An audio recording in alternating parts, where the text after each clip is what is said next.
Oh, hey everybody, how you doing? Yeah, welcome to the event, the big event of the millennium, really. Yeah, the millennium. I know the millennium's pretty new, it's only 20 years in, but, this is gonna be the event, you know, in like 2674, they're gonna be like, yep, the event, that was Tekking did his 500k stream 600 something years ago, and in like 2999, if humanity can make it that far, which right now I'm honestly kind of dubious about that, but in the year 2999, be like, what was the single best moment of the entire millennium? And they'll be like, this moment right here when Tekking did his 500k stream. That just blew everyone away.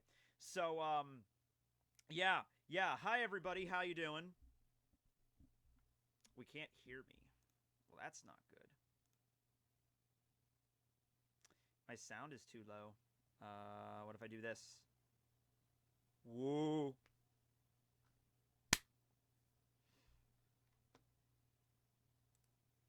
Well, that's unusual. Half people are saying they can't hear me, half the people are saying there's no sound, which is weird because I don't think I changed the settings on any of my microphones or anything. That's unusual. But hey, you know, like, that's what you do when you do streams, right? It's just a long, long line of bullshit. Uh, I have the same microphone on that I normally use. Okay, it's the right mic. There's sound. Yeah, half the people are saying I can hear you and they can't. It's a bit louder. Well, every now and then, my, every now in a blue moon, the microphone audio will go, like, it'll reset to, like, 50 when it should be on, like, 72. So, yeah. You're half of the way there. Audio too low! Well, I'm working on it. Yeah, that is really low. Damn. Alright, hold on a second.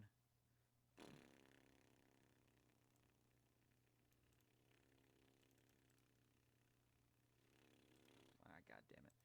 Alright, hold on. I gotta pull up some stuff. There used to be an easy way to do this, and then I think they changed it. They did an update or something, and now I have to go back and do all this stuff. Burp. Come on. Alright, there we go. I think that's the thing I want to see. Or not. Adjust the master. Damn it. I'm sorry, guys. I'll get this. Why is the door open? The door is open in case Duchess wants to come in, because I read something this morning that said if dogs are left alone for like only a couple minutes, they feel insane anxiety. So I felt bad now, and I'm like, oh no. But we got a great show lined up today, everybody. We got a great show lined up. We got a plethora of special guest stars coming out, like an entire plethora. So yeah, we'll be getting to those.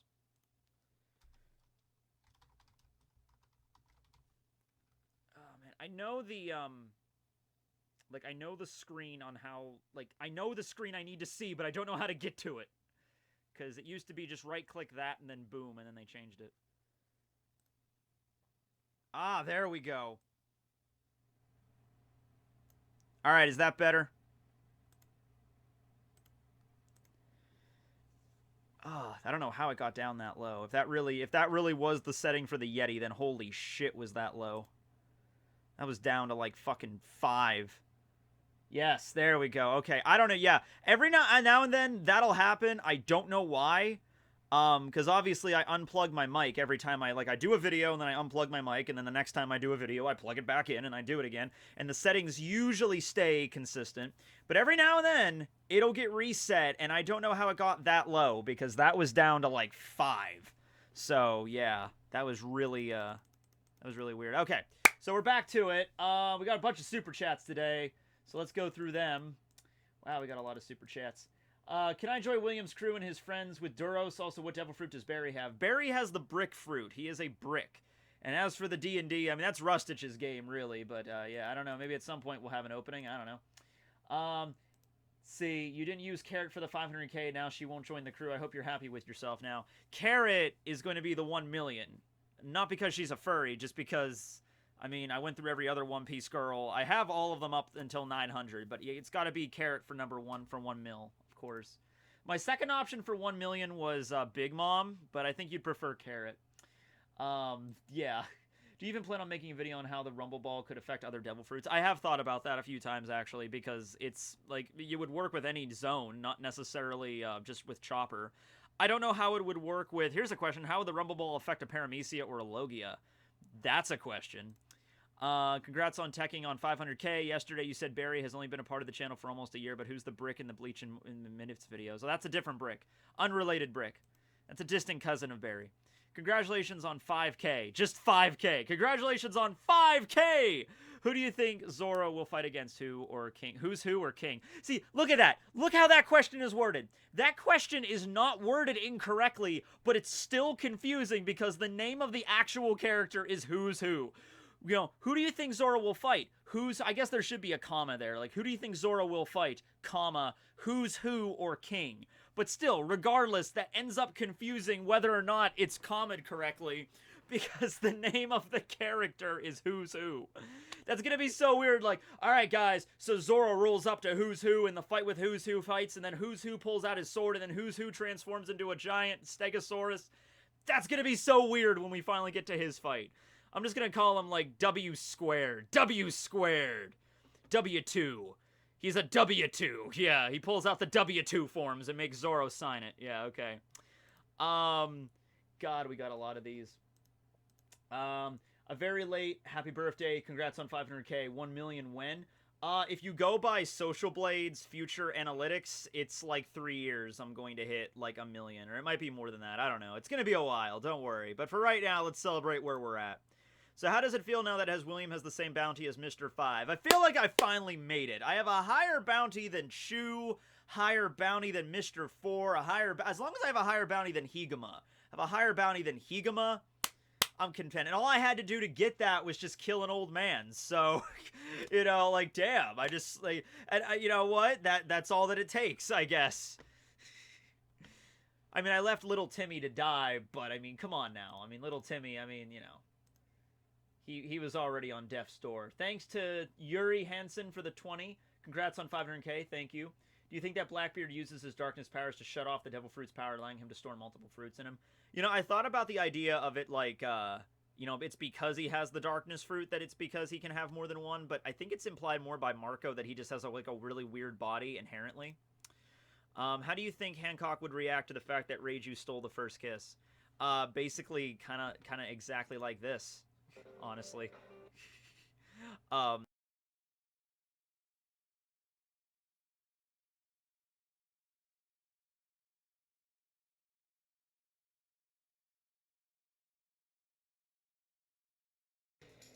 There's a bunch of these. I have a lot of... I have the sexy Dominatrix starting screen. And I have... That's Robin's. That's the one I've always used. But there's another one on here that's... oh, here's the koalas. I haven't used koalas in a while. There's koalas.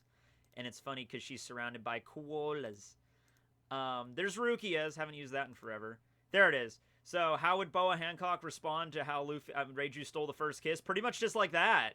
You mad, girl? Like, yeah, pretty much like that. There you go. There you go. Getting a lot of F's in the chat, so I hope I didn't die. But I'm not dropping any frames or anything, so I'm guessing I'm okay. Halfway to the gold! Mind explaining as to why William Captain is senile old man in One Piece D&D? We're freaking pirates! We're pirates! You know, it is rough. It is really rough. Because it's like... You know, I'm trying to be a nice guy here. I'm trying to be rational and logical. But then I start to think, like, I'm a pirate. So if I'm on an island, an isolated island, and there's only one person living on the island, and that person has something that I want, you know, like, why would I not just, like, all right, I'm a pirate, I'm a criminal, like, inherently, like, I don't care, you know, like, and just, like, you know, okay, well, boom, and then take his shit, you know? So you're, like, constantly straddling with that and just, like, you're a bad person, Captain. We're pirates, Duros! I love Noble's voice, though. He does an amazing job at that, honestly. One of the best parts of the entire D&D is just hearing Duros' voice.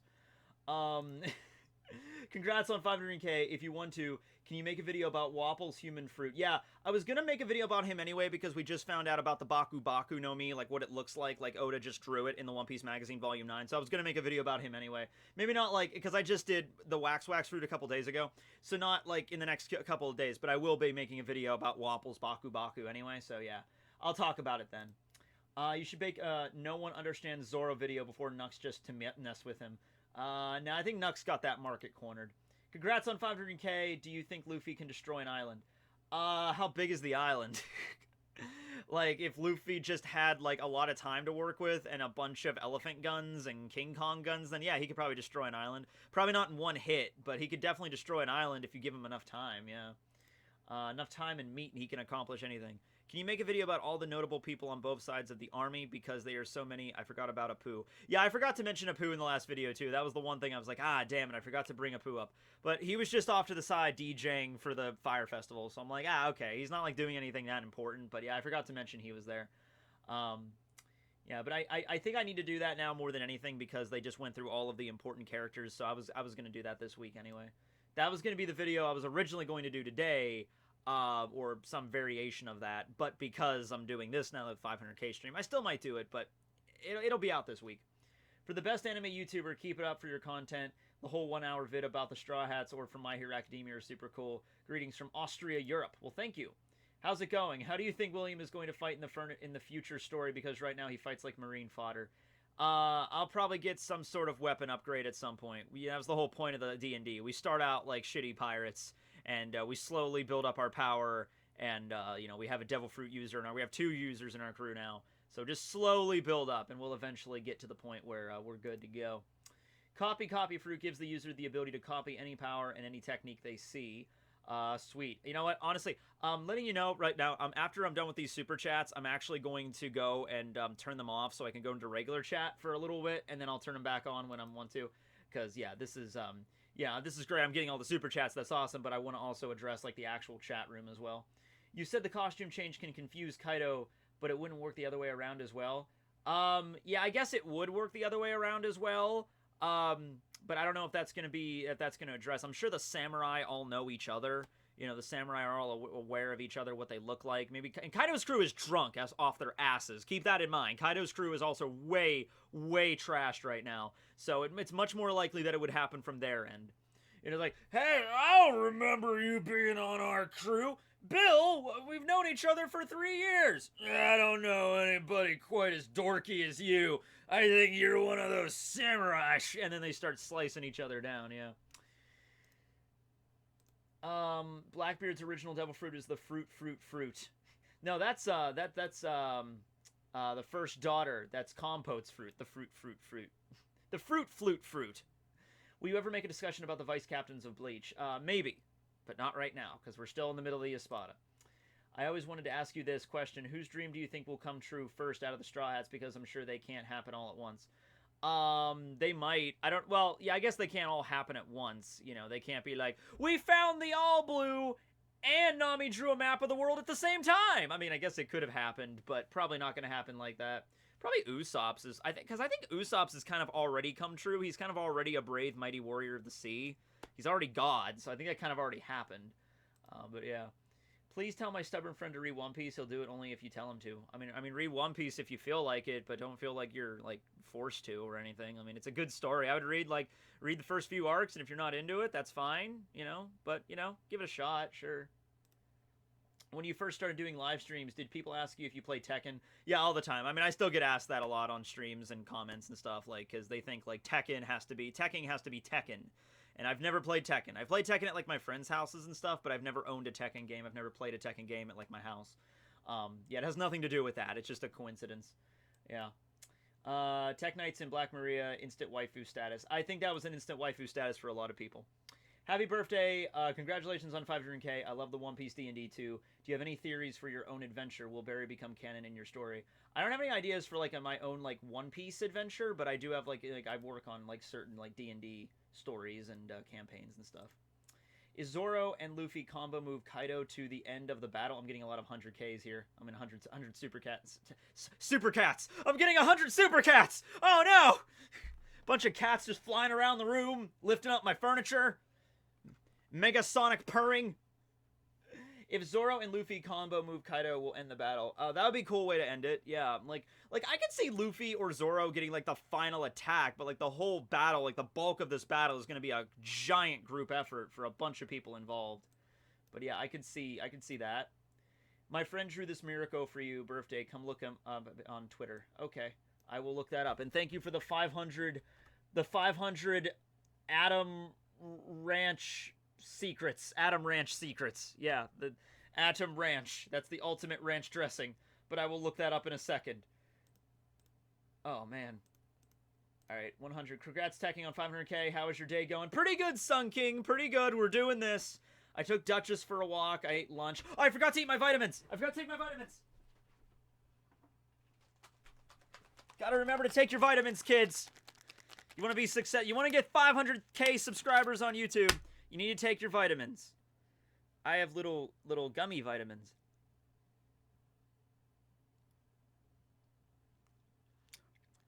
Ulti is a cutie. She very much is. Alright, we're good. Congrats on 500K. I was wondering if you get about to blah, blah, blah, blah, blah. I can't see it. I'll pull it up in a second.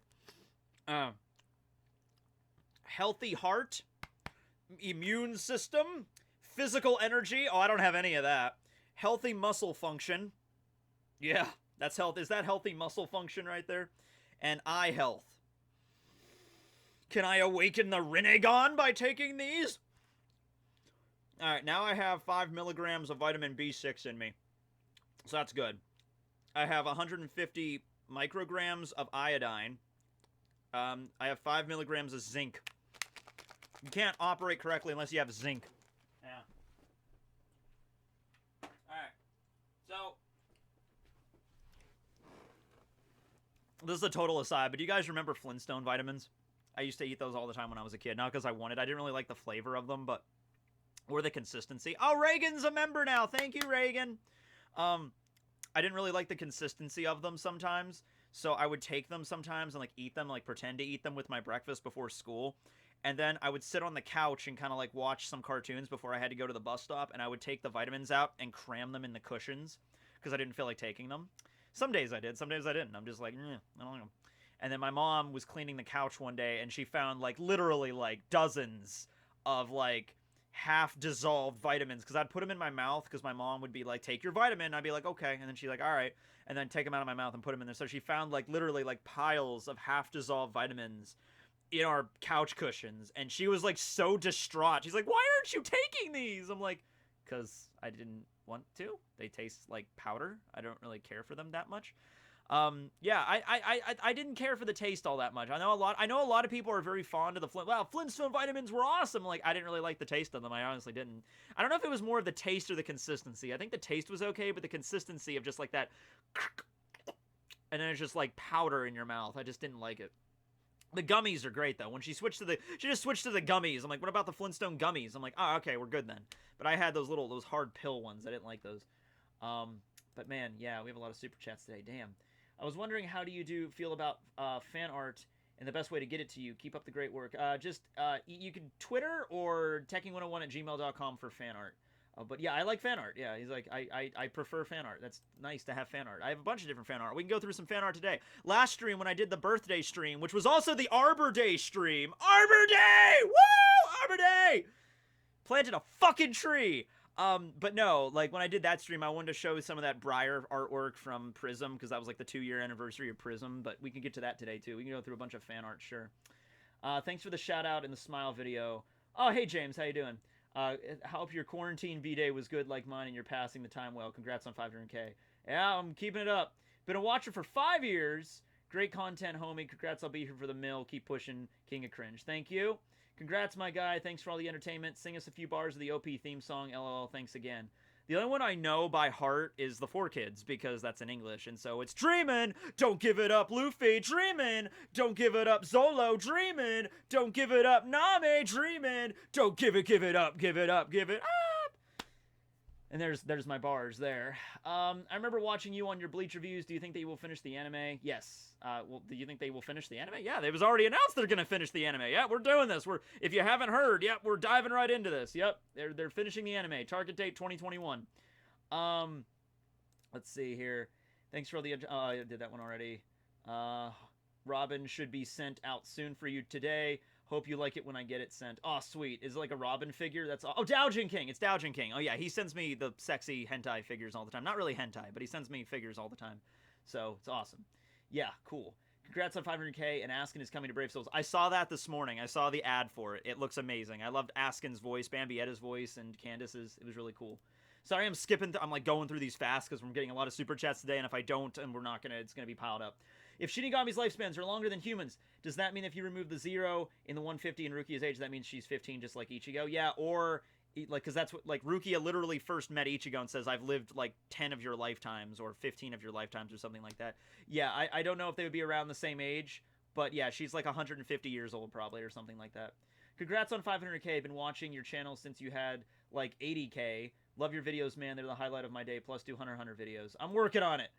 I'm calling it Brook versus Apu, music versus music. That is something that a lot of people have been pointing out, and that would be pretty damn cool to see that, yeah. Brook takes out a violin, and Apu's got, like, his piano teeth. It'd be pretty cool to see them fight. I would love to see that. Brook versus Apu. Alright, so there's other super chats that I got that were, like, lower than 5, so they don't stay on the screen. But for right now, just because we're switching back to the regular chat, for right now, I'm going to go and turn off super chats, just for the sake of having enough so I can actually address, because I feel like I've been doing this for 15 minutes, I haven't even addressed the regular chat yet. So I'm going to turn off super chats for right now. I'm going to turn off super chats for the moment. And then we'll get back to that later in the stream. So for right now, here's regular chat. Yeah, the super chat is super stimulated today, yeah. Poland! Just Poland! Do you play Bleach Brave Souls? No, I do not. But I like the artwork from it, and I use it for videos. The same thing with Treasure Cruise. Killer of elderly men, William. Killer of old men, Old man Killer William. Oh, that's good. I hope that's not my epithet. I hope that doesn't turn to my epithet. Taurus gang. Spam trees. Have you watched Log Horizon? No. I need to turn slow mode on, though. Whoa, 3,000 people watching. Yeah, we need to... Whoa, slow mode is on. Oh, shit. All right. And it's on every 60 seconds. Oh, good lord. All right, we're going to bump that up to maybe 90 seconds? Oh, God. All right, yeah, because this is... Yeah, I knew I was probably going to get more fans in the chat today than usual. But still, damn. Hello, father. Hello, son. Do intros again. Can you tell us about Canada? Canada is a country to the north. It's got Mounties and moose meese. It's got meese. That's the plural of moose, right? Meese. Yes, I know the plural of moose is just moose, but it's meese. Have you read Berserk yet? I've read the first volume of Berserk, if that counts. Are you planning on doing more Dr. Stone videos? I am, but like they just started the new arc, and so like the last chapter is they just got to America, so it's gonna take a while for them to get to where you know like it's a big moment or something. But yeah, they're in the United States now, which is so weird because I've read manga before where they go to the US and stuff like that, but like not as like an entire story arc. I know there's probably manga out there where they spend like, you know, an entire story arc in the US or whatever. But none of the ones that I've like read directly, they've either went to America and like Beelzebub, like I think they went to America and just came right back or whatever. Or there's references to the States, but nothing big. So now they're in the US. They're in California right now, which is it's so weird to hear like a manga character like Senku talking about like American cities. Like, we've arrived in San Francisco, now we need to continue up to Sacramento. And it's like, that's so strange because I know exactly where Sacramento is, but I'm like, I don't know if a Japanese audience would know, like, where the hell is Sacramento? That's like when someone mentions like Chiba in Japan. Like, yeah, we're going to Chiba today. Like, most people probably have no idea where Chiba is. They have to look on Google Maps. I'm like, where's Chiba in Japan? Oh, there it is, right there. Okay. So I'm wondering if it's like the same thing in Japan right now. Like, we're heading up to Sacramento, and it's like, where's Sacramento? We have to pull, oh, that's where it is. Okay. So it's crazy. Oh yeah, there's McDonald's. There's McDonald's all over the world. That doesn't count because McDonald's exists in Japan. There's McDonald's like all over the fucking world. But yeah, they're in America right now, and there's like going up the river, and you see redwood trees in the background, which are indigenous to California, and I'm like, what the hell? This is so crazy.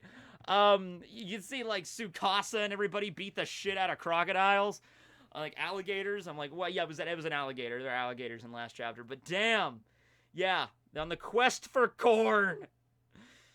Yeah, I'm really pumped to see what's gonna come next of this whole arc. Yeah, I'm curious because like here's the thing with Dr. Stone. Like when you have a story arc in Dr. Stone, like they already kind of did the thing where they went to Treasure Island and they thought it was uninhabited, but then it turned out to be inhabited.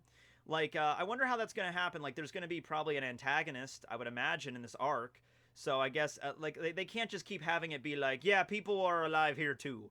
It can't just be like that all over the place, because that's like, well, what's the point of the petrification way if there's like civilization all over the world, like, you know, dotted. So it's probably going to be someone they're going to wake up again, but they can only do that so many times where they wake somebody up and then they're like, we're villains now. I'm like, of course you are. So I'm curious how the whole like antagonist dynamic's going to work in this arc, or whether or not they just make it like the active nature.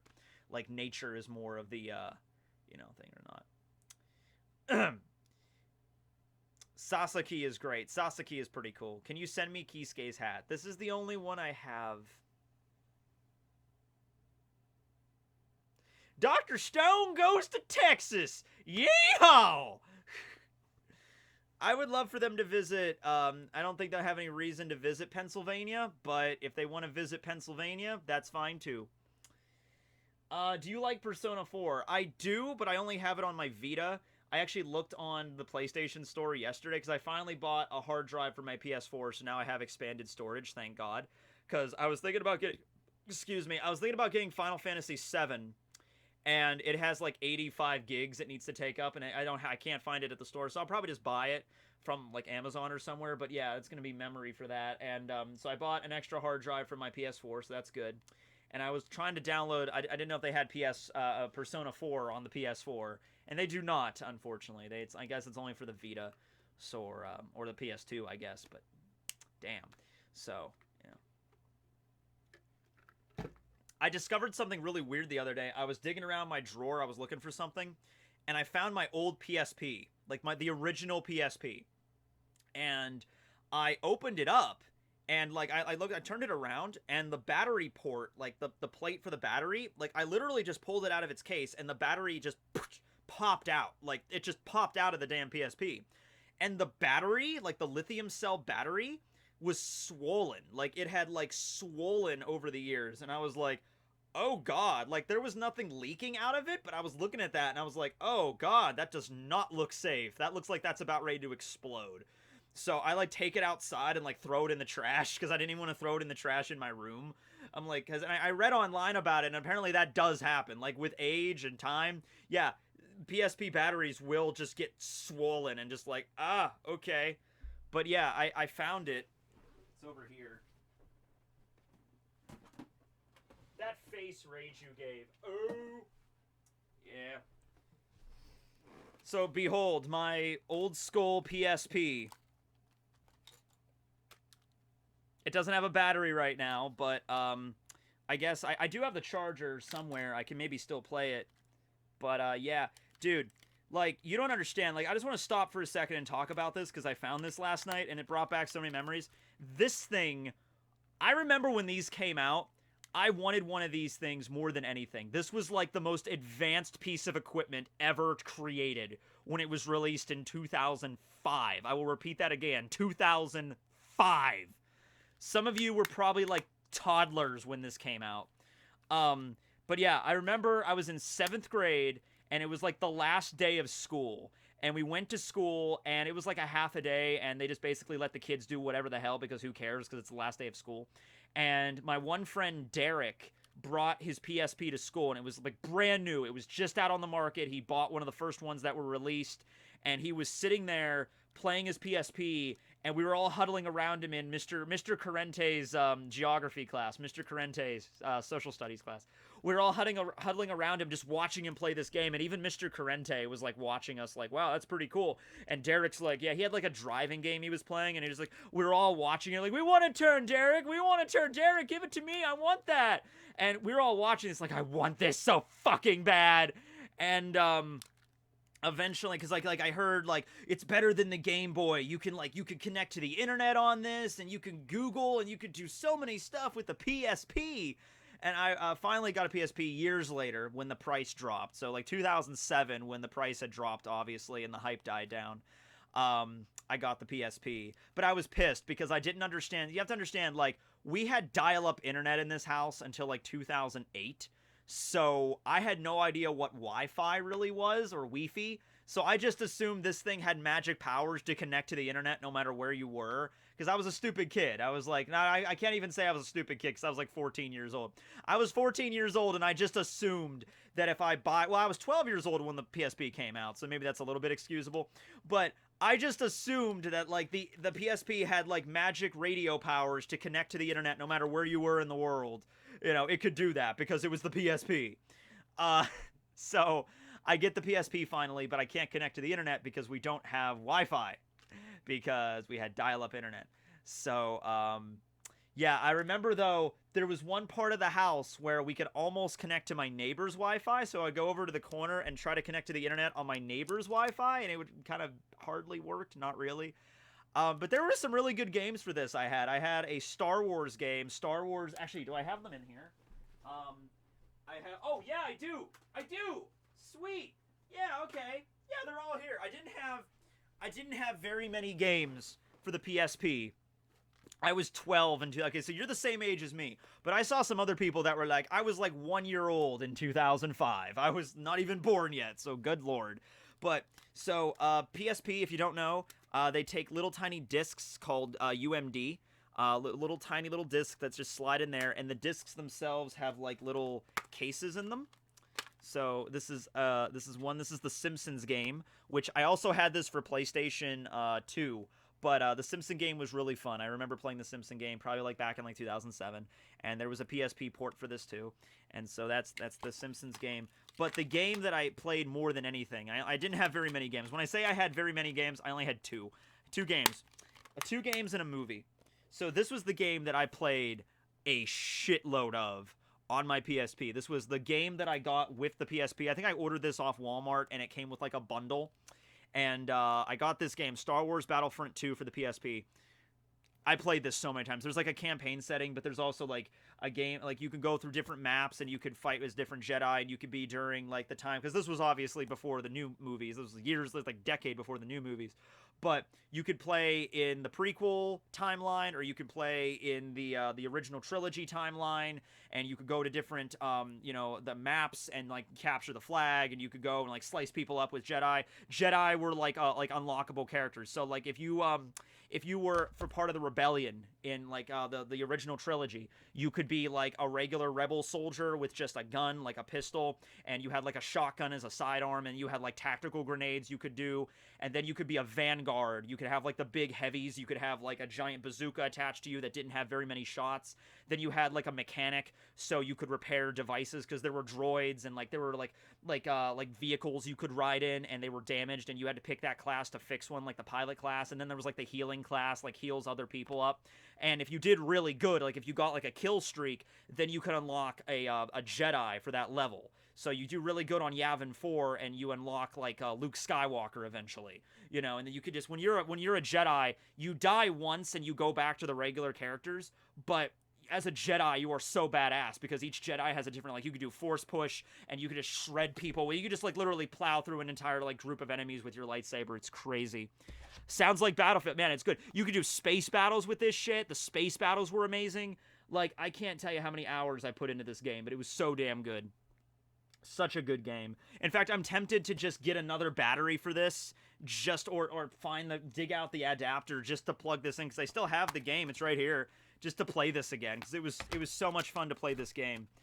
Yeah, it's like, pretty cool. So that was what I was 12-year-old Tekking was into. I guess 14-year-old Tekking was into in 2007. And they also had movies. Yeah, you could watch movies on PSP. And so the only movie I ever managed to get for it was When a Stranger Calls. And this is a horror movie. It's the title and the picture shows you what the movie's about. Like, it's When a Stranger Calls. It's that old urban legend, like the babysitter's at home alone with the kids, and then she gets a bunch of phone calls and nobody's answering, and then finally she's like, "Who is this?" And like, "Have you checked the children?" Ah! And then she calls the police, and the police are like, "You have to stay on the line and we'll trace the call." And then you trace the call, and it's just like, "We've traced the call. The call is coming from inside the house. You need to get out of there." And so that, yeah. So I don't know. I don't even know how I ended up getting this movie. This might have been because UMD was certainly not a format that lasted particularly long. So I don't think there were that many movies that were made for it. So I might have just found this maybe at like a Goodwill or a yard sale or something. And I thought, well, I have a PSP, and it was like, I can't remember it being very expensive. So I probably just got it from something like that. Yeah, it's still in here. They also, in case you were curious about some other movies, some timeless classics that were on UMD, we have Into the Blue, which I remember Into the Blue. I remember the trailer for that, just thinking like boobs. So I wanted to see that movie, but I never did see it. Stealth. Let me hold on. Let me adjust the focus here a little bit. Focus, the obsolete video format. All right, there we go. Okay. Oh shit! The Mask of Zorro, guys. We need to get the Mask of Zorro on UMD and Steam Boy, which is, it's from the director of Akira. That actually doesn't look that bad because that's like an anime movie. But any of these movies, if like you do want to see the Mask of Zorro or Steam Boy, probably don't check out UMD. Probably not the UMD format is the format you want to go with. The Mask of Zorro. Yeah. Have you tried One Piece Warriors? No, I haven't really played much One Piece games, to be honest with you. I got a PSP from my older brother. Yeah, so that's just a little flashback from the past that I remember. So yeah. And also I have oh, there it is. The upgraded version of the PSP, the PS Vita, which the Vita, it's pretty cool. It's got like a batch touchscreen. Probably the only game anyone's ever played for the Vita is probably, actually, do I still have it in here? Hold on. Probably do, yeah. Yep. The only game anybody probably ever played for the Vita is Persona 4 Golden, because I think Persona 4 Golden, the only port it got was for PS Vita. The original Persona 4 was on PS2, but I think the Golden version, which is like Royal, only got released for the Vita. So I think that's the only reason people ever bought it or used it. But the way I got this was actually hilarious. I got this for $1. And when it was relatively new out, $1. I went to a movie theater with my friends, and in the lobby of the movie theater, they had one of those games, those key games, where you have to, like, you put $1 in and you get one try, and you have to, like, line up the key with the hole. And it's one of those things where you get, like, gift cards from, like, Best Buy and all this expensive, like an iPhone 10 or whatever. And it's, like, it's so hard to get it in the hole. Like, you can never successfully get it. And I'm not even shitting you, I had $1 in my wallet. $1. We bought the tickets for the movie. Can't even remember what movie we were going to see. And then I walked over and I saw that before we walked in the theater, and I'm like, all right, hold on, guys. I'm going to play this really quick, and then we'll go in. I put my $1 in the machine, and boom. It goes in, click, and then it just pops out, and I just pull it out. And I got a PS Vita. I'm like, okay. And the movie theater has actually closed. That movie theater closed, but they moved to like a megaplex, like a bigger area, like a bigger movie theater, an AMC theater, and the same machine is still there. It's still there, and every time we go to the movies, I've tried to repeat the event, and I have not. So eventually it's just going to get to the point where, because like this was like $250 when I won it. So I'm like, woo. And I was like, yay. But, you know, yeah, claw machine luck. It wasn't a claw machine. It was literally like you controlled like a key and the key moved like this and you have to insert it in the key slot like perfectly. And it's the only time I was ever able to do it. And I've played that machine many times since then. This was right after I started university. This was like 2014. I won this. So, yeah, but there's the PSP and the PS Vita. Two kind of obsolete game. You don't really see PlayStation coming out with any more portables. You don't really see Sony doing portable shit anymore. Does Sony still do portable stuff? I don't think they do.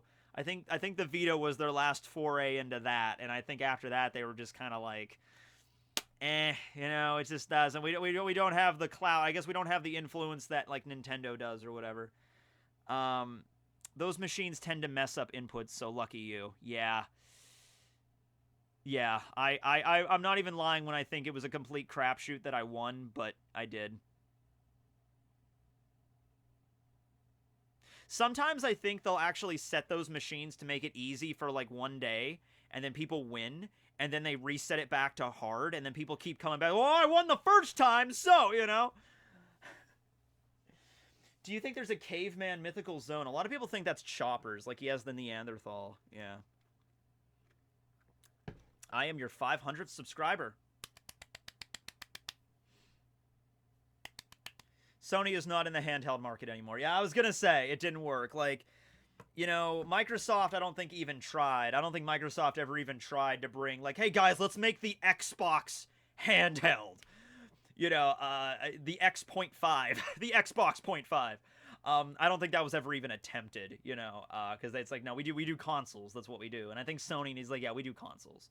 Nintendo does the portable stuff. Nintendo's the one that's like, you know, we have the DS, 3DS Lite. This is the new 3DS. And I have the Switch over there. Yeah.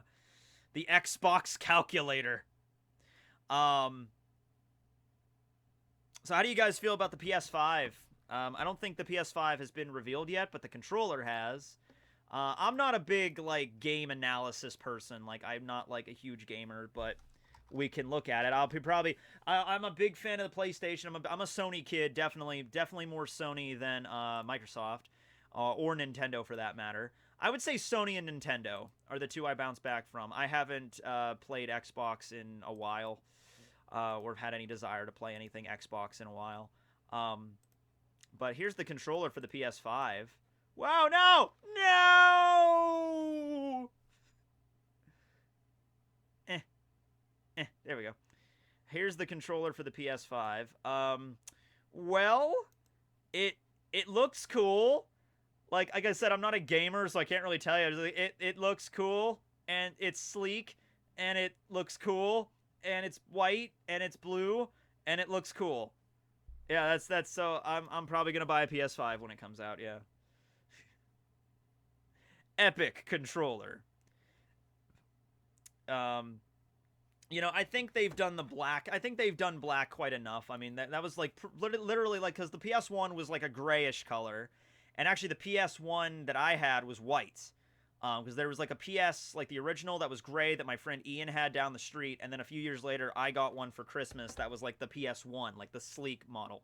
And then that was a white one, but I think since then it's always been black. It's been PS2, PS3, PS4, all black consoles, all black controllers, so I guess they decided to go, you know, how about we do white? And I mean, it doesn't matter, it's just the color of the damn system. It doesn't have anything to do with how it's actually played or like what the new equipment is or anything, but yeah, Luid the controller. Somebody has probably already done that. Hold on, let me double check. I'm gonna type in PS5 Luid fan art. Yep. Yep.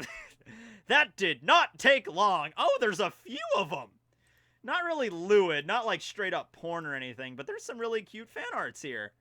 I love how we anthropomorphize everything in our world now. I love this part about the internet. I really do. We take inanimate objects, you know, and things that are just in the zeitgeist. Like, we discover a black hole and we make Black Hole Chan. I'm like, I love it. Look at this. Look at this. I love this. This is great. That's cute. That's adorable. Yeah. Great piece of artwork there. You know? Okay. So, Chainsaw Man, half a million subs. Okay, so there's something I want, also, because I'm on my desktop now, there's something else I wanted to show you. This is artwork by Hiki Kori, and this is actually fan art of the One Piece D&D that Rustage is DMing right now.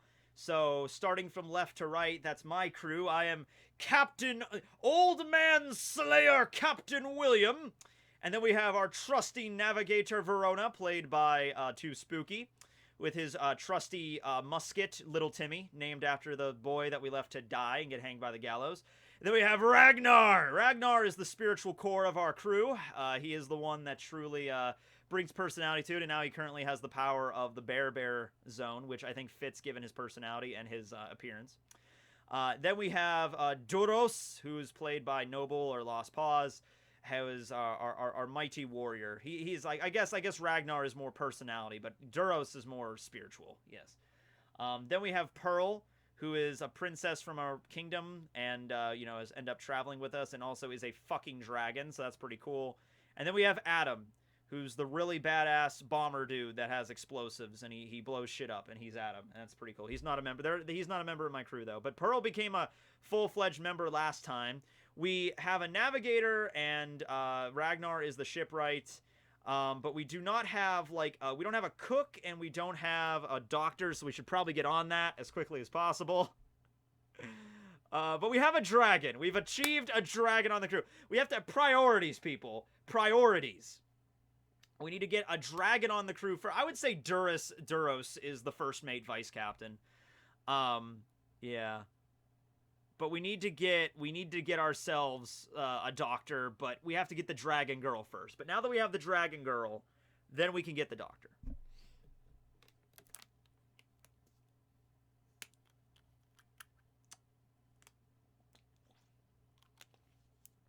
Take notes, Luffy. Damn straight. There was also another piece of artwork I saw that I just found cute. And it's, I guess a lot of people have probably heard what's been going on with Kim Jong-un.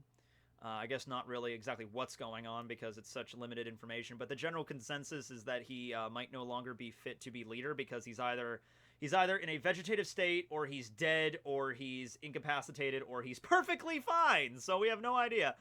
But there's been a lot of really interesting fan art about his sister, Kim Yo-jong, who is probably going to be the leader of North Korea after, and a lot of people just turned her into an anime girl. So, yeah, this is by Shadbase that drew this. So, yeah, there's that. Look forward to that in the future. Yeah. Adam the Purple Pimp Ranger. He does look like a pimp the first time he was described to me, yeah.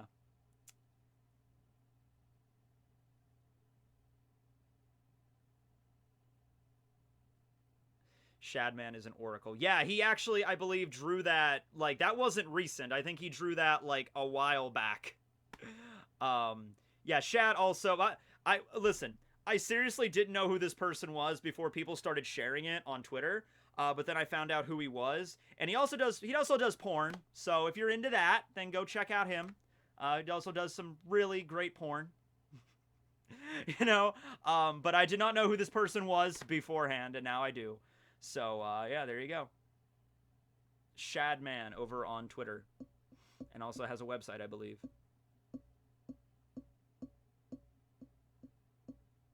Today is my birthday. Happy birthday!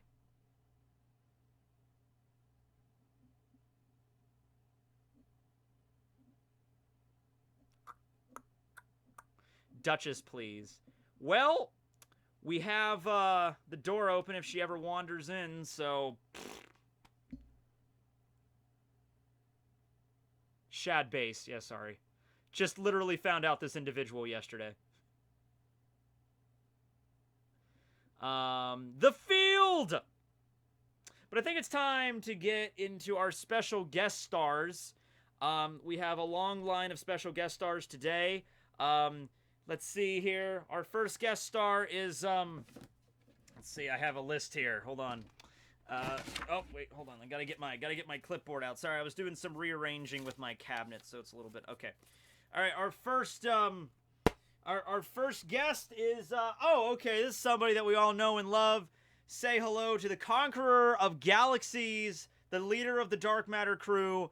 I present to you Lord Boros. All right, Lord Boros. Woo! Yeah, welcome to the show, Lord Boros. Thank you for coming here. You died.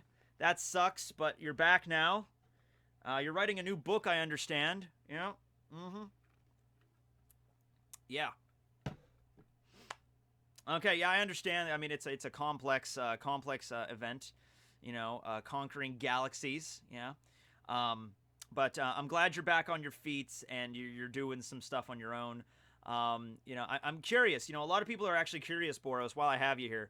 You know, a lot of people didn't know it's like when you launched that like collapsing star roaring cannon that like obliterated, like was going to obliterate the planet. Like some people are actually dubious whether or not that could destroy the entire planet or just destroy, like, because you said like people could die, like everyone will die off the planet or the surface of the planet, but then other translations say you could destroy the entire planet with that damn thing. So tell me, like, what was the truth here?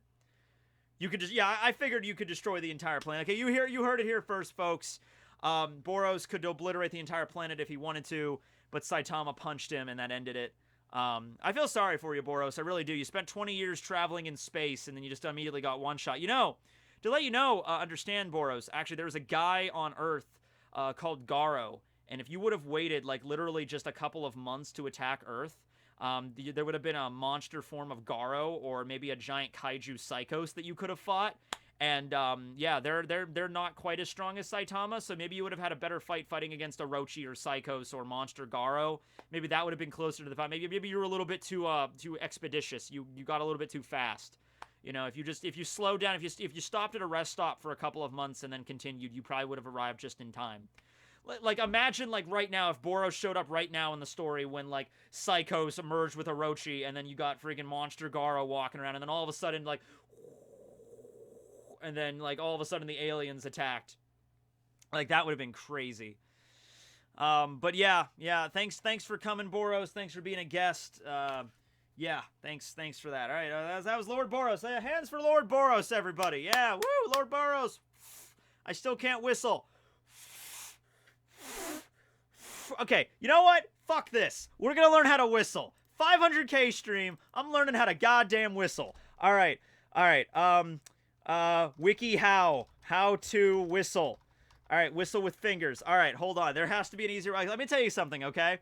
When I was in high school, I didn't know how to snap my fingers, and I didn't learn how to snap my fingers until I was a junior in high school. We were all sitting around in a circle in class, like the teacher had arranged our desks in a circle because we were going over something, and there was a kid that sat right next to me, and his name was Pete. And Pete started he started snapping, and then the person next to him snapped, and the person next to him snapped, and it kept going on a snapping chain all around the circle, and then I was the last person in the circle, and it finally got to me, and it's like snap, snap, snap, snap, snap. I can't whistle. Man, you ruined. I mean, I can't snap. It's like, man, you ruined it. And me and Pete had never really talked. We'd never been close friends or anything. He was a cool dude. Pete was so cool. He looked at me and he's like, okay, no, seriously, give me your hand. Let me show you how to do it. It's really easy. And he showed me how to do it. Like, I'm not going to be able to do it, Pete. I've tried all my life. I'm not going to be able to. Like, no, seriously, just do this.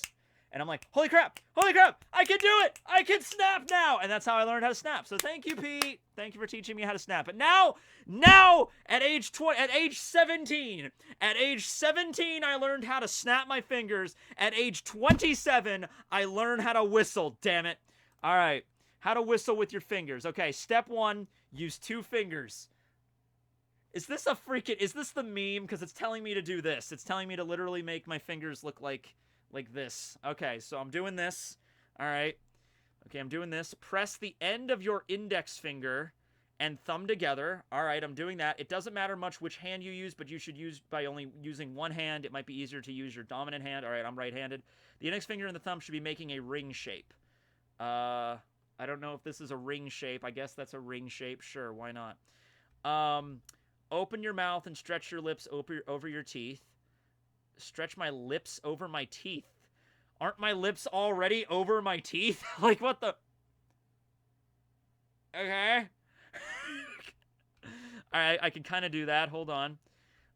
Move your tongue back into your mouth. There's more steps involved in this than I thought.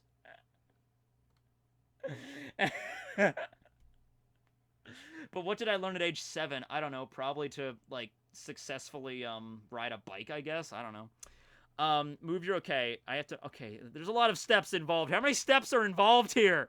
6... There are way too many steps here. Okay, there's 6. There's 6 steps. That's way more steps than I thought were necessary, but okay. So make my fingers. All right. Okay, move your tongue and... Uh-huh. Uh-huh. Uh-huh. Okay.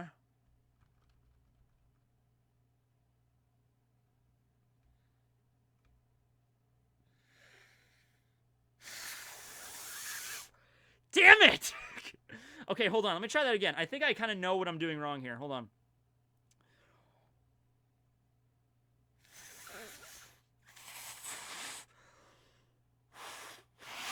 Damn it! I know... Okay.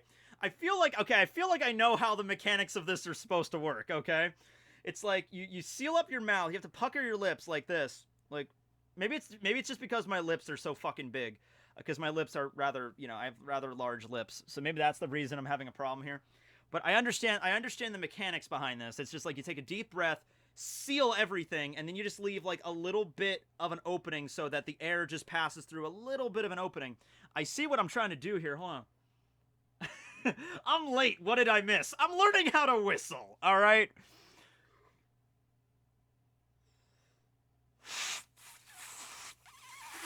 Damn it! Fuck! Oh man, this is a little bit more difficult than this is definitely a little bit more difficult than the snapping. I figured out snapping pretty quick. Oh, okay, let me try this other hand because my other hand's getting all like sticky and saliva-y right now. Gear 5th. All right, I put my mouth back. Maybe I have to manually curl my lips. Hold on.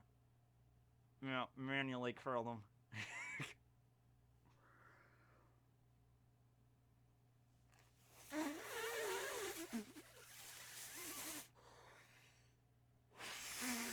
Yeah, this ain't happening. This ain't happening, guys. Oh. Try whistling just by inhaling. Yeah, because you can whistle. You don't have to use your fingers. All right, like... Okay.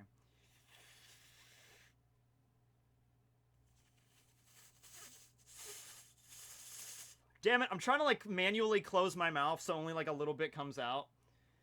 Oh, man. It would be easier if I had a... I used to have a big gap in my teeth. Like, I used to have, like, when I was 13, like, if I have a... Hold on, let me see if I have a picture of it. Because I have some pictures in here. But, if I had a picture of it, there's a picture of me when I was, like, 12 years old. And the gap in my teeth, you could drive a fucking truck through it. I don't think I have it in here, but let me check. How can you not whistle? Because I never learned. Nobody ever told me how to. I think these are just... No, these are more recent pictures that I got from... Yeah, these are pictures from, like, anime conventions I went to, so these are nothing new. I mean, these are nothing old, but still. Yeah, don't bother trying to tell me how to in text format. I'm not going to be able to get it. Yeah, that's just too much, because then I have, like, 80 people telling me to do the exact, like, different things. I'm not going to learn how to whistle. It's fine. I could survive without, Then there's another... Wait, there's another thing on here with pictures. Hold on. Let me try this. Let me try this other method. I feel like I'm watching some sort of, like, sex shit right now because I'm watching people just stick their fingers in their mouth. Hold on. Okay. Alright, hold on.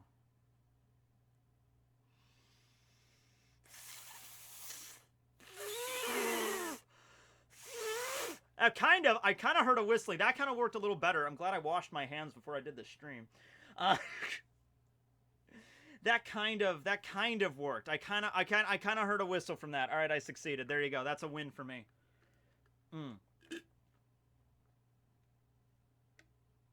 I thought whistling was natural. Well, it isn't. It certainly isn't. Yeah, now my lips are feeling weird because I keep, like, clenching them. Yeah, at age 27, let me tell you, how many times in my life where whistling has ever come in handy, and that was 0. You know? But, yeah.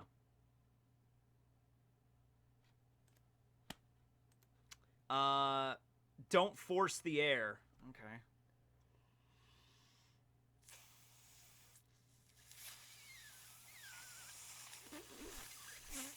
Yeah, no, it's not happening.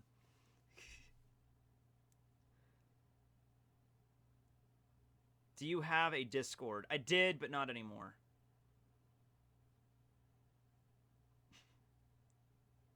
Yeah, now we're just watching Tekking finger hentai. Yeah. It's easier if you don't use your fingers. Well, no, it isn't. Don't force the air. Blow. So, no, I wasn't. I was like... Nothing.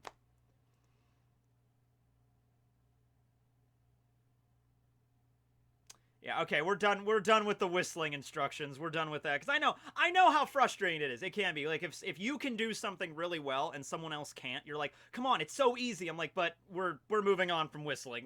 Because other than that, it's just gonna be like, it's like, no, just do this, just do this, just do this, just do this. It's fine. It's okay. I'm okay that I can't whistle. It's all right. I don't lie awake at night crying that I can't whistle. It's all right. Let's just move on. Let's just move on to the next subject. It's all fine. Yeah. That's actually something that is a bit of a pet peeve of mine. It is something that's always annoyed me, and I'm not sure why, but it always did. And it's when I can't do something, people telling me how to do it. I don't know. Like, not all the time, but like, okay, in sports. It's always in sports. Like, if I was playing sports, like basketball or something, and I can't get it in the hole, they're like, Matt, you need to bend your knee. Like, shut up! I know what I'm doing! It's like, I'm gonna do it my way. It's only with sports, usually. Sports and whistling, clearly. I don't know. But I don't know, it's frustrating for me, because it's like, unless you can possess my body and direct me to do something in a certain way, then, it frustrates me more. When I was, okay. So we were at the county fair last year. And there was that one game where you climb up a rope ladder. They have, like, a thing set up. It's like a big, like, it's like a trampoline kind of thing under it, like an inflatable kind of thing. And then there's a ladder, and you have to climb up the ladder, and if you get to the top of the ladder and you, like, ring the bell, then you get a prize, right? And so I try to get up the ladder the first time, and I think they give you, like, 3 tries. I try to get up the first time, and I fall on my ass. And then the second time I'm trying to go up, I have, like, my entire group of friends, like 5 people, all telling me, like, do this, do that, do that, do this, do this. And I'm like, shut up, you're not helping. But this year I figured it out. I figured out how to do this. I figured out how to do it. This year at the fair, we're gonna conquer that damn thing. I know there might not be a fair this year because of coronavirus, but this year we'll see. But yeah, I don't know why it is.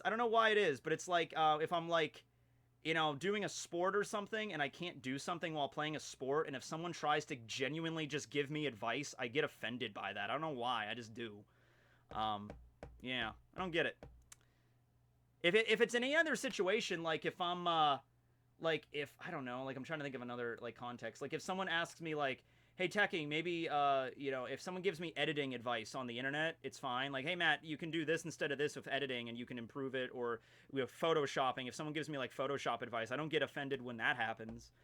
It's just when I play sports. You know what I think it is? I think it might be because when I was in elementary school, obviously, I'm not very good at sports in general, but in elementary school, I was horrible at it. Like, obviously, like, I wasn't good at anything in terms of sports. And so I think it's because, like, I feel like when it comes to sports, I have to prove to everybody. It's like, I don't need any advice. I got this. I can get a hole in one. I can get a home run. I can get a 3-pointer. I don't need anyone to tell me anything, because I have, like, maybe because when I was a kid, it was just like, yeah, I don't get it. But then again, I don't play sports very often, so.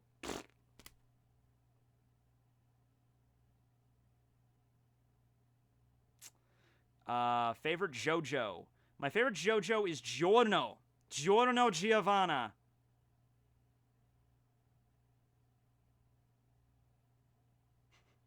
That's why you sucked at sports. Yeah, but probably. Honestly, yeah.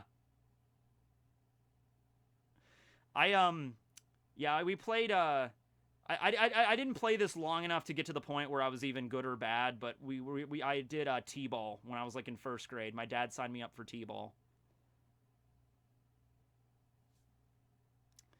That's called ego. Yeah, probably.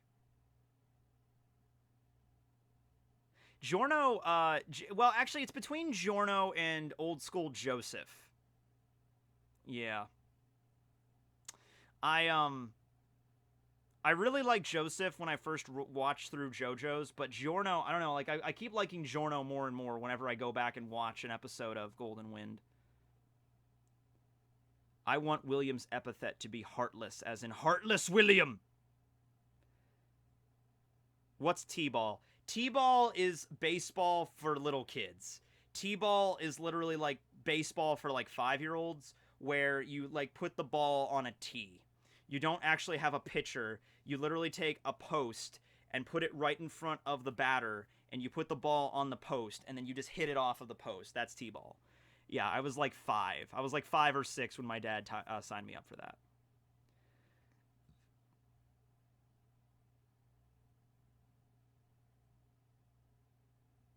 I'll turn super chats back on again, but for right now, I just felt like, because we were getting, when I turned super chats on, when I started the stream, it was nothing but super chats for like 30 minutes. Probably not that long, probably like 20 minutes or something like that.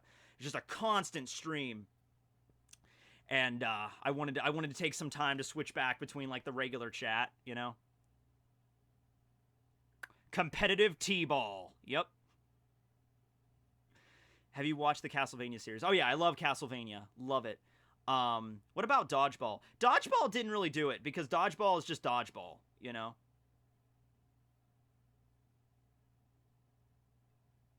Finland Saga manga anime reviews when? I don't know.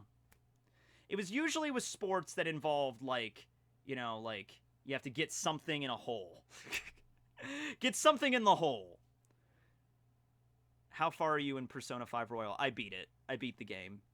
I got all the different endings and all that, and yeah, now I'm kind of sad because I'm in a post.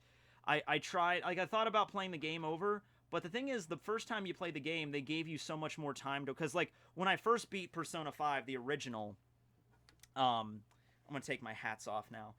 When I first beat the original Persona 5, they didn't give you a lot of time to, like, complete all your confidants, so immediately I jumped into New Game Plus, like, immediately. And so I had a really good time playing the game twice. But this time with Persona 5 Royal, wasn't expecting the nudity in Castlevania. I was expecting the nudity. I don't remember if there was nudity in Season 1. I think there was. But, I mean, it's Castlevania. I figured, and the way the animation is, it's clearly a mature thing. There's lots of blood and gore and cursing and drinking and all that. So I figured there'd probably be sex included at some point. But anyway, read Slam Dunk. I'm not a fan of sports manga. Maybe that's the reason I'm not a fan of sports manga. I don't know.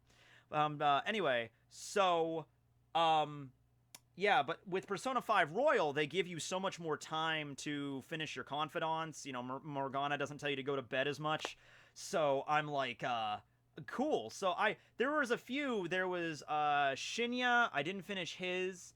And Chia, the fortune teller girl.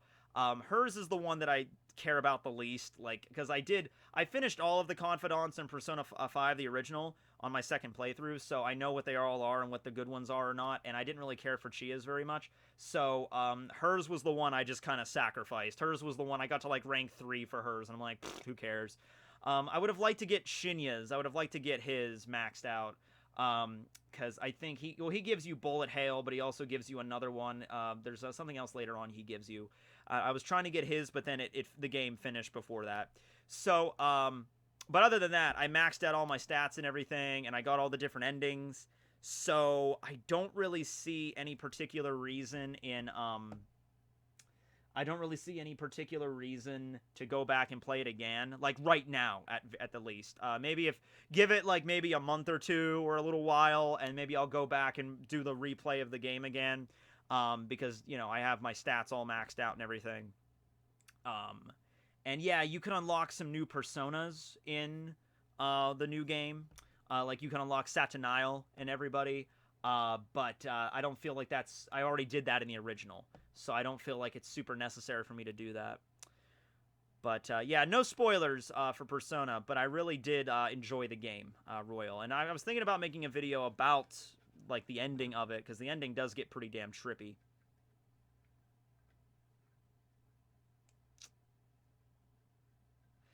Finish Beastars. I've only watched like the first 2 episodes of Beastars. Ulti is so cute. Yeah, she is.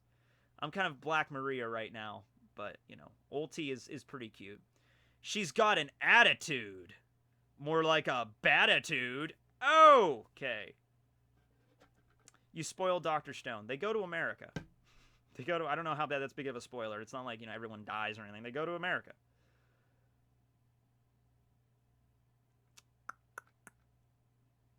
I need a Stegosaurus Zone user. I think that's going to be Who's Who. I'm locking that in for Who's Who. I have seen a lot of people saying that Sasaki is going to be a saber-toothed tiger. And I was looking at him and I was like, well, I could see that because the teeth. I'm like, the teeth and the large mane, I could see him being a saber-toothed tiger. But I would prefer all the 6 flying headliners are all dinosaurs. Like dinosaurs.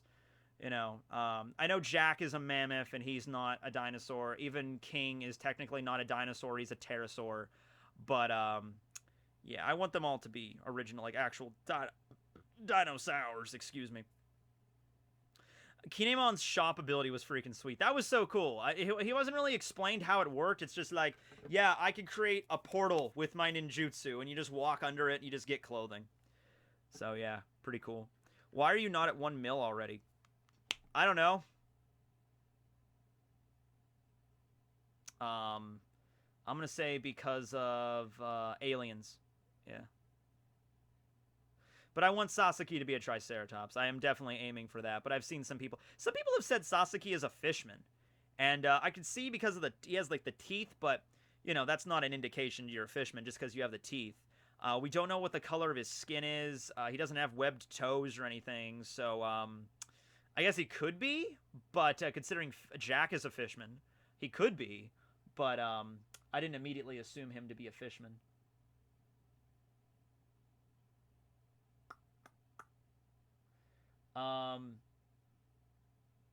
Greetings from Denmark! Sasaki is a fishman. He isn't a fishman. He doesn't have a fin. Do all fishmen have fins? So that's the thing that makes you question, like, every single fishman in the story. Did every single one have a fin? No. Hachi didn't, because he was an octopus.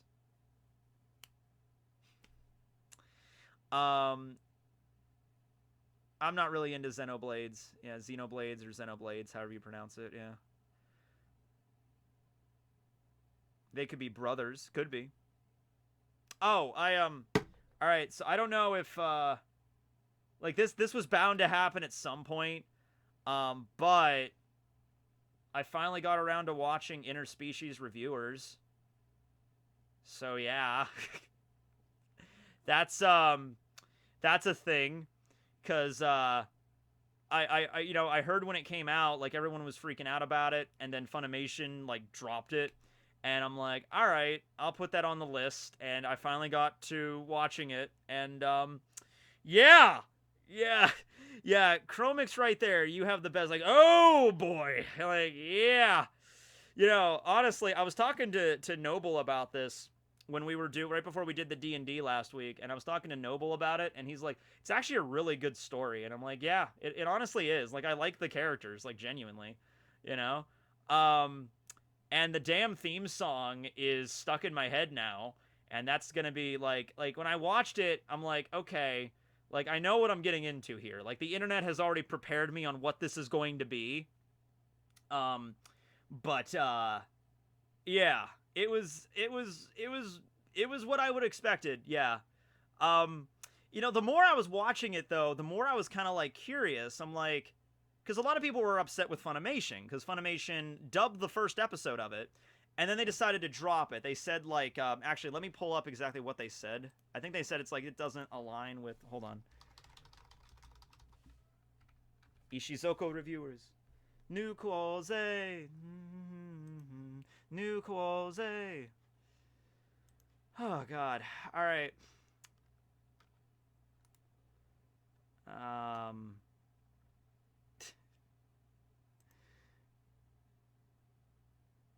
Yeah, it's a very catchy opening. After careful consideration, we determined that this series falls outside of our standards. We have the utmost respect for our creators, so rather than substantially alter the content, we felt like taking it down was the most respectful choice.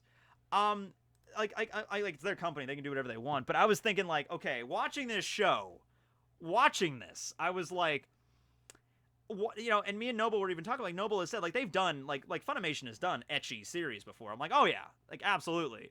But you know, this goes beyond like ecchi, right? Like this is like, you know, this is like one step below hentai essentially, and it's very fetishized. And I'm like, just looking at it, I'm like, this doesn't seem like something Funimation would be interested in. Like at the start, like it just doesn't. You know, I like if I were to watch this before Funimation picked it up at all, if I just watched this, I'd be thinking like, yeah, this probably isn't going to get an English dub. But yeah, I was just like, okay, like yeah. But hey, you know, if you're into various fetishes, watch the show. They'll probably hit your mark at some point. Yeah. Yeah.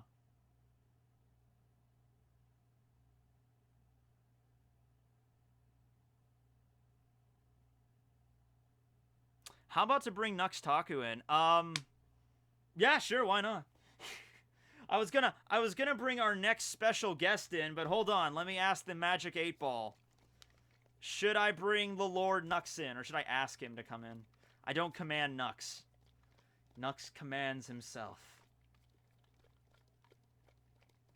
How do you watch interspecies reviewers? Kiss Anime? Better not tell you now. Oh no, screw you, Magic 8 Ball, you tell me now! You don't tell me when you can tell me what I can't tell me what I can't tell myself. Yes, okay, cool. I'll ask him.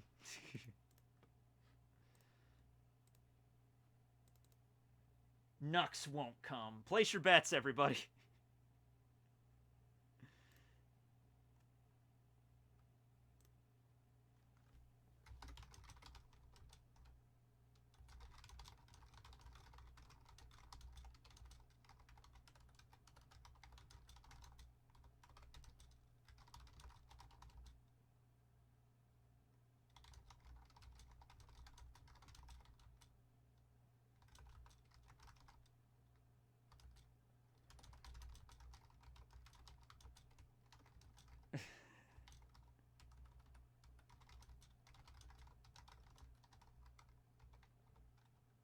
The return of Nux is high.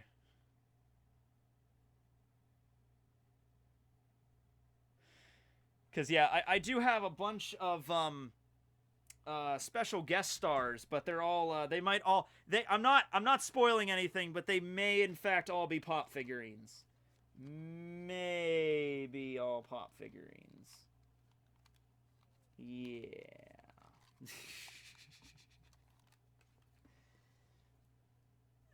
Kiss Anime for the win, yeah. So. Oh, like right now.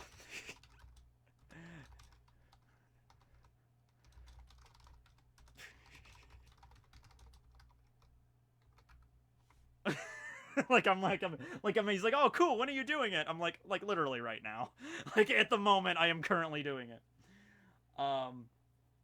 Yeah. All right, hold on. I'll just ask him if he's got time. It doesn't have to be for a little while. You know, just pop on Discord really quick.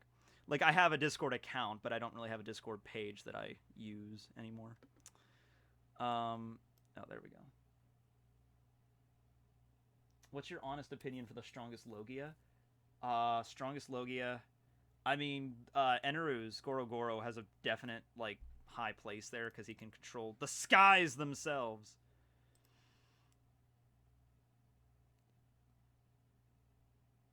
What did you think of the Sanji Raid Suit episode when it came out?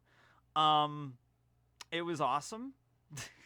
It was pretty cool. I mean, I was actually wondering whether or not they were going to do the exact same transformation sequence as they did with the other Germa, like with the same theme song, and they didn't. But it still worked out pretty good. I liked it, yeah. Tekking, I can't super chat. Yeah, because I turned it off because I was getting like a mountain of super chats, and I couldn't see the regular chat. So we'll turn it back on at some point. Kiss Anime keeps banning me for using adblock. So yeah, that's one of the websites that I use that I can't use adblock on. So Yeah. I wonder if Nux can whistle.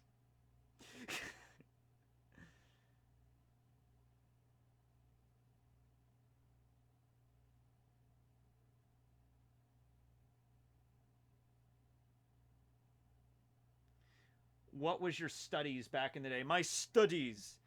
My studies were journalism, pretty much.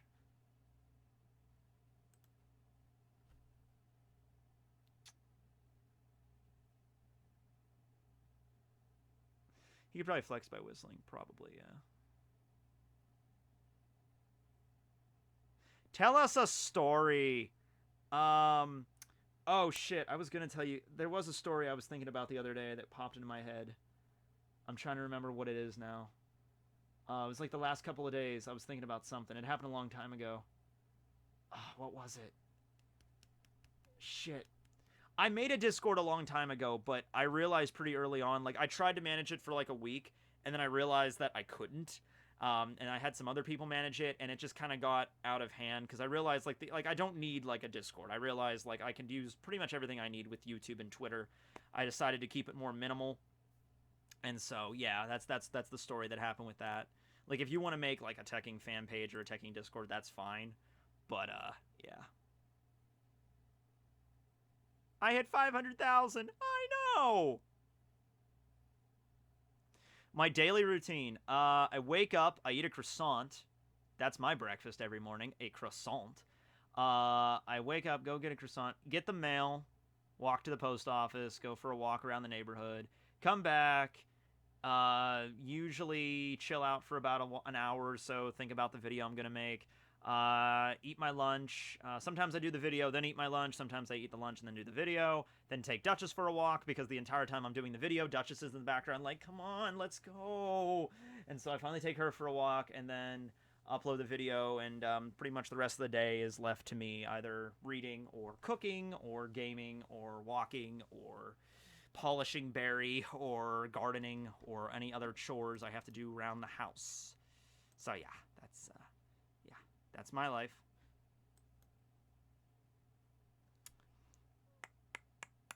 Check out Tom Holland says croissant. I haven't ever looked that up, but I like Tom Holland. He's a pretty cool dude. What kind of dog do you have? She's Duchess and she's a boxer. She's a boxer, baby. Can you do a poll result on the best One Piece openings? Yeah. I was probably going to do a poll for that anyway. I wanted to do a video on them, but there's a reason why I can't just do a video where I would love to do a video where I'm like, hey guys, let's listen to all the One Piece openings, but probably not gonna be, you know, I mean, like, the video might still stay up, but if I put, like, every One Piece opening, it might stay up, but might get blocked in a bunch of parts of the world is probably what would happen. I might even get blocked worldwide if I do that. So, my options are rather limited. Speak of the devil, I think Duchess just came up the stairs. Duchess?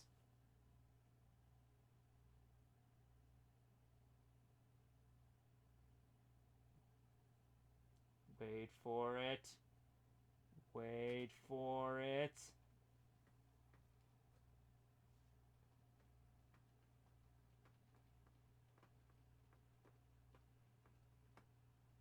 Huh. Would definitely get blocked here. Yeah, probably. If it doesn't get blocked worldwide, it would get blocked, like, in multiple countries, and that kind of defeats the purpose.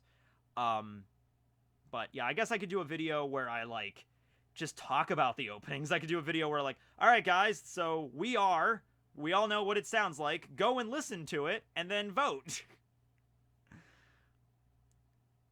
When are we getting that barbecue sauce review series? Oh, man, I don't know. That barbecue sauce, the sauce. Tekking finds the sauce.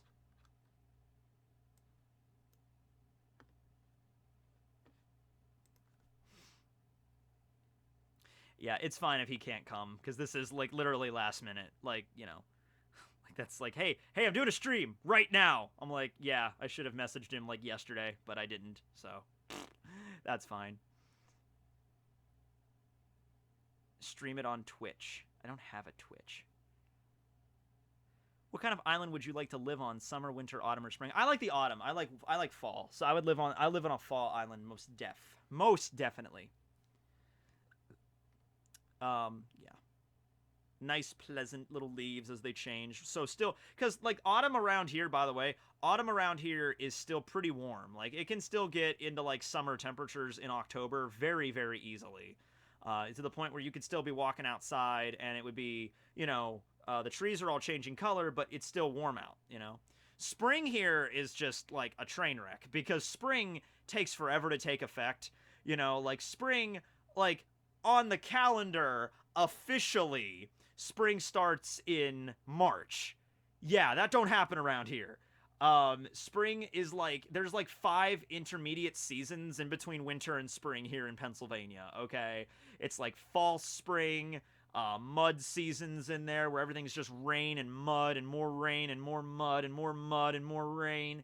And then there's a period where you think everything's warming up and then it goes back to freezing and snow for about a week. We just had that, where it was like 60 degrees out one day. Like, oh, this is a nice day out. And the next day it fucking snows.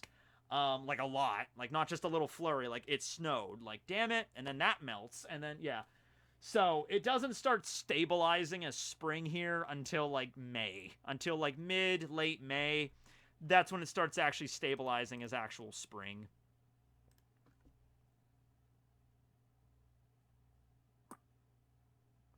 Someone say muddin'.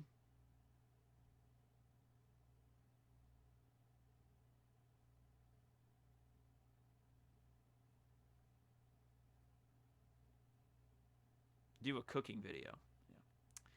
Yeah. All right. Well, let's move on here. What's our next special guest we have for the 500K stream? Man, it's weird we don't have any One Piece guests so far. Hold on. Oh, I have one. Okay. Our next guest, you might know her from the popular series Boku no some Japanese Boku no Hero, something about heroes. I don't know. Here is Uravity. Okay, so hi Uraka. How are you doing today? Oh yes, this is great. It is not at all unusual that I'm talking to a tiny little pop figurine. This is a special guest, of course. One thing I've actually always wondered about you. Do you ever find it crazy that you literally have the power to like nullify gravity, like a main force in the universe? Like you're literally taking physics and like punching it in the face. Like does that affect you at all? Like, do you, like, stay up late at night and think, like, oh, my God, I have the power to, like, change all of reality if I get strong enough, Like, I'd be very curious about that. Like, I would not, honestly, if I had your quirk, I would not want to go to be a hero. I would be like a physicist or like a quantum theoretical physicist or something, Like, something involving gravity, like, understanding how it works. Like, do you understand, like, the secrets of gravity could be unraveled through your quirk? Yeah, it's crazy. Yeah.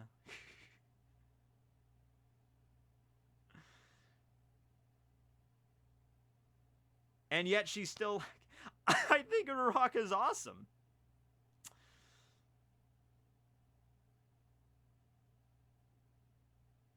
She'd be the best construction worker ever. I mean, you're not wrong. I do think it's the heavier something is, though. It takes a little bit more of a strain on her, at least to maintain it for a long... Or maybe it's the larger the object. So, if she tried to make an entire building zero gravity, like, that would probably be pretty difficult for her. She could destroy the world. Yes, she can. Uraraka would be as strong as Shiki if she could try. If she just tried. She could help astronauts. Yeah, you could be an astronaut, but instead, you're in high school trying to be a hero. And by the way, you want money for your family. That's very important and all that stuff, but I'm just thinking, I don't know how much money heroes make. I don't know what the salary is, but I'm assuming astronauts might make a little more.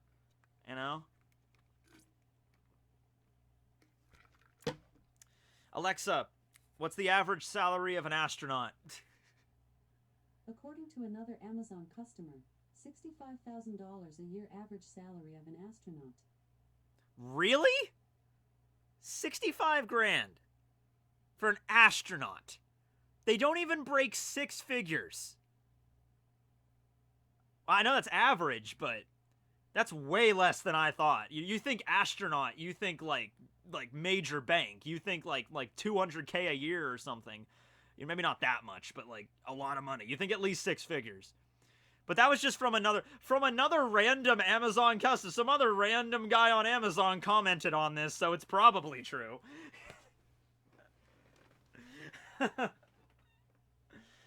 She could reduce the cost of launching a rocket and take the cut of difference and make a fortune. There you go, Uraraka! See, people have ideas! How much money you could make by being able to nullify gravity. These people have the ideas, man. What do you like to cook? Well, last night I made a lovely lasagna. Pretty good. I used oven-ready lasagna, which I know you're supposed to like. You know, in a perfect world, I would have like a KitchenAid, and I would like, you know, crank out my pasta in, you know, using the attachment. But it's not that I can't, like, I can get a KitchenAid, but I have so much other crap in the kitchen that I've bought. Like, we have an air fryer, and we have, like, my mom just got a George Foreman grill, and we have the toaster, like all this other stuff in the kitchen, like, and KitchenAids are pretty big. There's no room for it, so I can't get a KitchenAid, but I would love a KitchenAid. When I move out, I'm gonna get a KitchenAid. But you're supposed to like take a pasta machine and like crank the pasta out, but I didn't time to do that, so I just bought the oven ready pasta and I made lasagna last night, and it was good. And I used ricotta cheese, Parmesan, mozzarella, and provolone as the cheese. And I made some lean ground beef as beef. Nothing crazy, nothing insane. Just had some of that and had some corn, lasagna and corn. Although I did add some cheese and breadcrumbs to the top of the lasagna and then broiled it for about a minute or two just to add a little bit of crunch to it. I like adding crunch to things.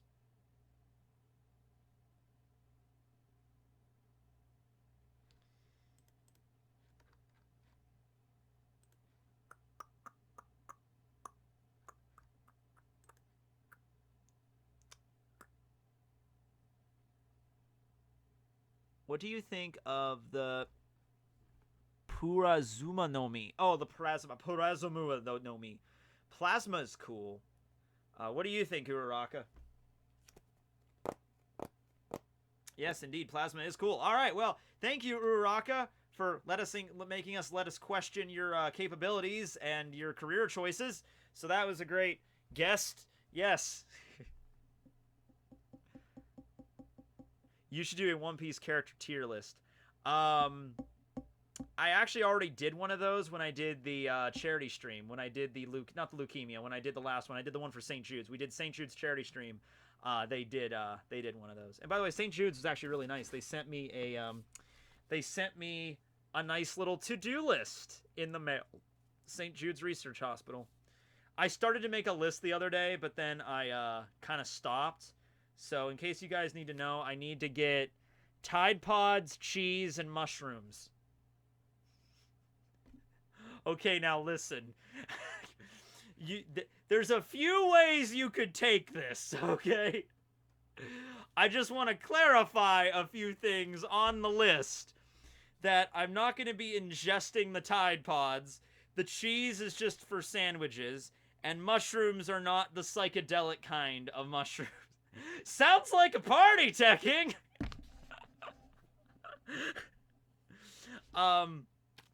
Yeah, no. So, I just realized looking at this, it's like, okay, wait, so are you buying Tide Pods and then some psychedelic mushrooms and then, whoa, and then just eating the Tide Pods and then just eating cheese? You know, that sounds like a crazy shopping list that you made there. Yeah. Tide Pods and cheese? That's gross. That's a party right there. Yeah, I can cook. I'm not, like, a professional chef or even, like, a mediocre chef, but I can cook food that's edible and doesn't make you sick. I can do that. Like, think of, like, basic stuff. I could probably make a basic version of that stuff. So, and I've been doing that for about a year now. Over a year. I've been about a year and a half. Ever since, like right before I left Dollar Tree, I started getting really into cooking. Cooking has basically replaced Dollar Tree in my life, like what I was doing, you know? So, you know, things like hamburgers, steaks, lasagna, other kinds of pasta, Alfredo pasta, you know, stuff like that. I made, stuffed eggplants. something new that I tried. Very delicious if you're into that. Stuffed eggplants are very good. Stuffed peppers, I made those. Pizza. I haven't made pizza from scratch in a while. I never made it truly from scratch. Once again, I never got the dough. I had to buy the dough. And by the way, whenever I did make pizza using the dough from the store or like the pizza crust from the store, I always felt like that crust particularly was not that great quality. So I do want to make a pizza using like actually making the dough. So that is on the list to do that. Fish, I like to cook fish, but I don't as much just because I don't like the smell lingering in our kitchen for like days on end. You know, so I don't cook fish quite as much. There's some fish that do it more than like shrimp. Shrimp's fine. Shrimp and well, I made crab once. Crab made you could smell the crab, but it was good. It was good, but you know, fish can be very fragrant. Like my mom made this, I think it was like Alaskan salmon or something. My mom made salmon once, and the entire kitchen smelled like fish. And there was one day where, like, this was like a day or two after she made it, and I was starting to get like, so I went downstairs and I had to go to work. So my hoodie was on the kitchen, like sitting on the chair, like, and so I grabbed my hoodie and I ran to work, and I get to work and I'm like, my fucking hoodie smells like salmon, because like it was in the kitchen for like 2 days. I'm like, oh my god. So yeah, this is why I stay away from fish. Crab, Tekking is making bank. Crab is very expensive. Snow crab is what I made, but I don't cook it very often. In fact, I've been cooking for about a year and a half. I've made crab twice, because it is very expensive. Yes, the store I get it from, it's very good crab that I get it from. But that one crab that I bought was like $40. It was pretty damn expensive, and I was just like, ugh. So I tried it because it was the first time I really wanted to make crab, but it was really expensive. I'm like, all right, well, I at least want to try to make it to see if I can make it and see how it turns out and everything. So I did, and it turned out great. It turned out delicious. It was amazing. I don't know if it was $40. I don't know if it was worth it, but it tasted pretty good. And I made it one more time a couple of months ago. Like around, I think it was like around October, November, I made it again. But yeah, it is very expensive, so I would advise not to. I love Gordon Ramsay. I'm not going to do a Gordon Ramsay impression, but I love me some Gordon Ramsay. And so, snow crabs. Snow crabs are crabs that live in Antarctica. They're actually, they're the only known predator of penguins that live in the center of the continent. They're snow crabs. They're giant crabs. They're about 60 to 70 feet tall, and about 100 feet wide. They're very big crabs, and they have pincers that can crush a Mack truck. So you want to stay away from them. That's why they're so expensive. They're very expensive to get. That wasn't $40, $40,000 to get your hands on some crab. All right, these are very, very rare crab. This is why I still live with my mom, because I spent all my money on giant snow crab. Yeah. This steak is so rare I would throw a master ball at it. You donkey. Actually, Gordon Ramsay, if you ever see him making steaks, he makes it like pretty rare, like more rare. Like when I order steak, okay, what's your go-to for steak? I usually go medium rare, not medium rare, medium well. Sorry, I made that mistake once. I was at a restaurant, I said medium rare instead of medium well, and I had to. I don't like to be the person that's like, take this back, but I fucked up. I'm like, I'm sorry, I fucked up. I meant medium well. I'm so sorry, and they had to take it back and they had to cook it again, but it's fine. So yeah, medium well. Is what I usually go.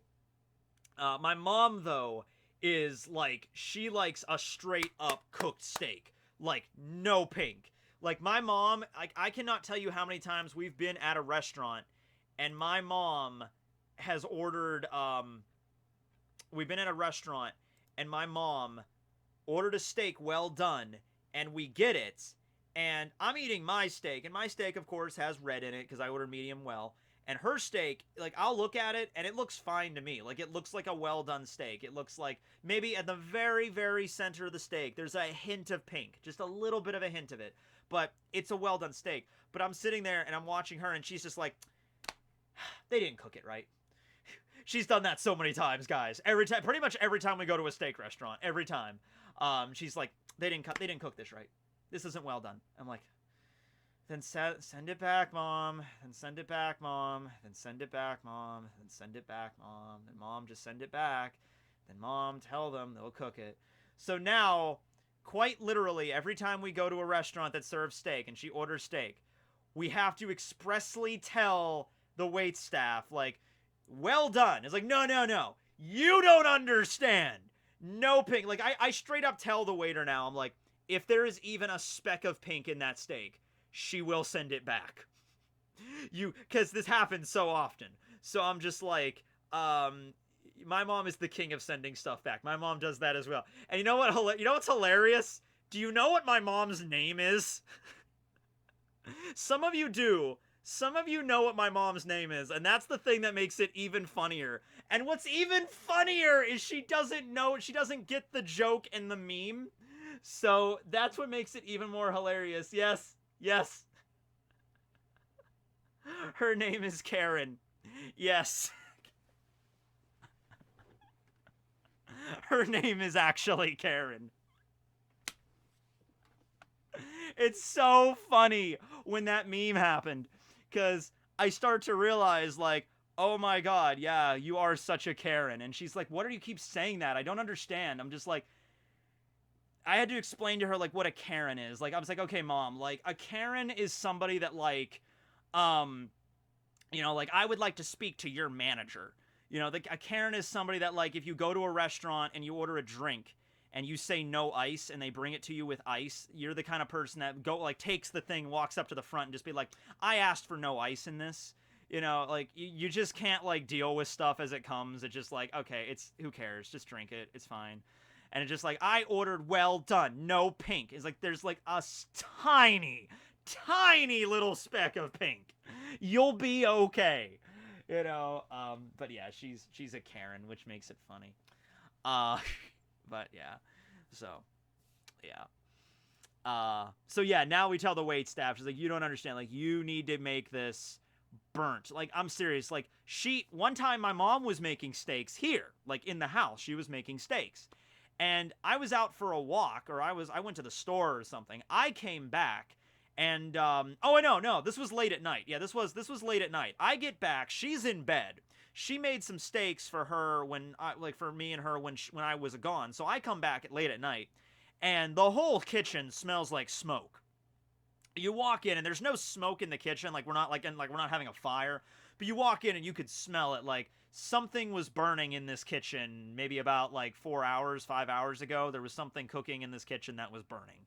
And I smell it, I'm like, And so I went to bed, and next day I wake up and I was like, hey mom, like, what were you cooking last night? And she's like, oh, I made steaks. I made one for you in the fridge. And I'm like, okay. And so I open up the Tupperware in the fridge, and it's literally just a burnt black steak with, like, it looked like firewood ash just sprinkled on top of it. Like, literally just if you have a fireplace, just scoop out some ash and just pure black, just chips, like wood chips. And I'm like, mom, what's on top of this steak? And she's like, onions.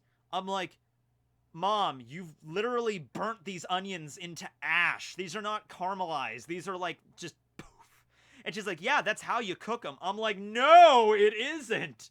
In no way is this how you would cook an onion. Oh, man.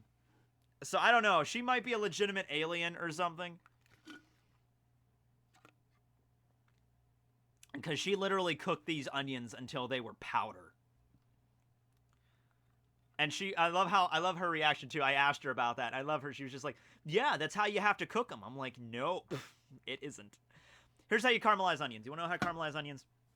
You take a pan, take some oil, put that in the oil, chop up an onion, probably a large onion, because usually what I do when I make caramelized onions, I just chop up a giant onion, throw it all in the fucking pan, heat it up, throw it in the pan, and then some butter, get some butter, throw some like maybe a tablespoon of butter, throw that in the pan, and cook for about 20 minutes. It takes a while to get like really caramelized onions. You want to keep making sure to scrape so it doesn't get, stuck to the bottom of the pan. You don't want it to get stuck and then it'll burn. So you want to just keep constantly, it's a little bit of a process, but about 15-20 minutes, medium-high heat, and keep scraping the side of the pan and just keep the onions out there. And then eventually, yeah, you'll have some delicious caramelized onions, and I usually keep them in like a Tupperware container, and then that way I can put them on my burgers or my sausage if I'm making sausage or something. Caramelized onions are delicious. Love them. That's how you make it. But yeah, don't burn the caramelized onions. Don't. That's no longer caramelized. Yeah. Slice them thin. Yes. Slice them thin.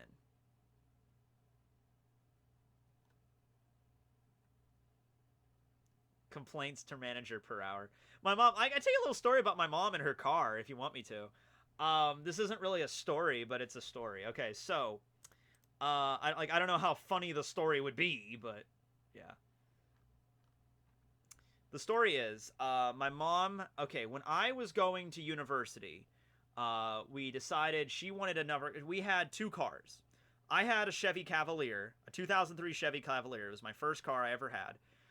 It was kind of getting up there in miles, and it was kind of looking kind of shitty, and, you know, I've had it for a while. And so my mom wanted to get another car. She wanted to get a smaller car, because she drove my G6 that I have now. And so she wanted something a little bit more compact. She thinks my car is too big for her. So I'm like, okay. So what we're going to do is, all right, we'll sell my Chevy, and then I'll get the G6, because I'm fine with driving the G6, and then you'll get a new car. So this was back in 2014. She did this, right before I started college. So like August of 2014. So we sell my Chevy. I get the G6. She buys a brand new 2004. Well, I guess it'd be 2015 because like the following years when the cars come out. It was like a 2015 Ford Fiesta. It was a white Ford Fiesta. Like, okay, cool. You got your little compact car. I got my car. I like my G6. It's fine. Like a G6. Yeah, it's a Pontiac G6. It's a good car. It's fine. I actually, in the winter, I kind of preferred my Chevy a little more because my Chevy has, like, I never got into a car accident at all in my Chevy. I've gotten into a few accidents with my G6 in the winter. It's not quite as good, but it's an alright car. So, she has this Fiesta. Like I said, brand new car. Brand new. Like, 0 miles. Like, brand new car. She gets it, and she drives it for about 4 years. Probably, maybe closer to 5 years, but probably like 4.5 years, something like that. And nothing is really wrong with this car. Nothing is wrong with it. She doesn't really go that many places, so the mileage is still relatively low on it. You know, she's getting it serviced whenever something happens. No car accidents. She's never gotten into a car accident with the Fiesta at all.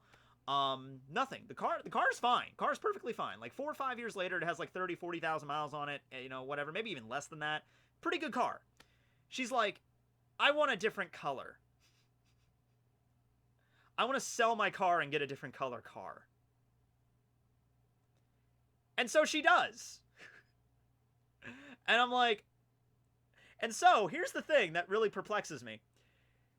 She sold her Ford Fiesta to buy a differently colored Ford Fiesta. Yeah. She sold her white 2015 Ford Fiesta and bought a new 2019 Ford Fiesta that was gray.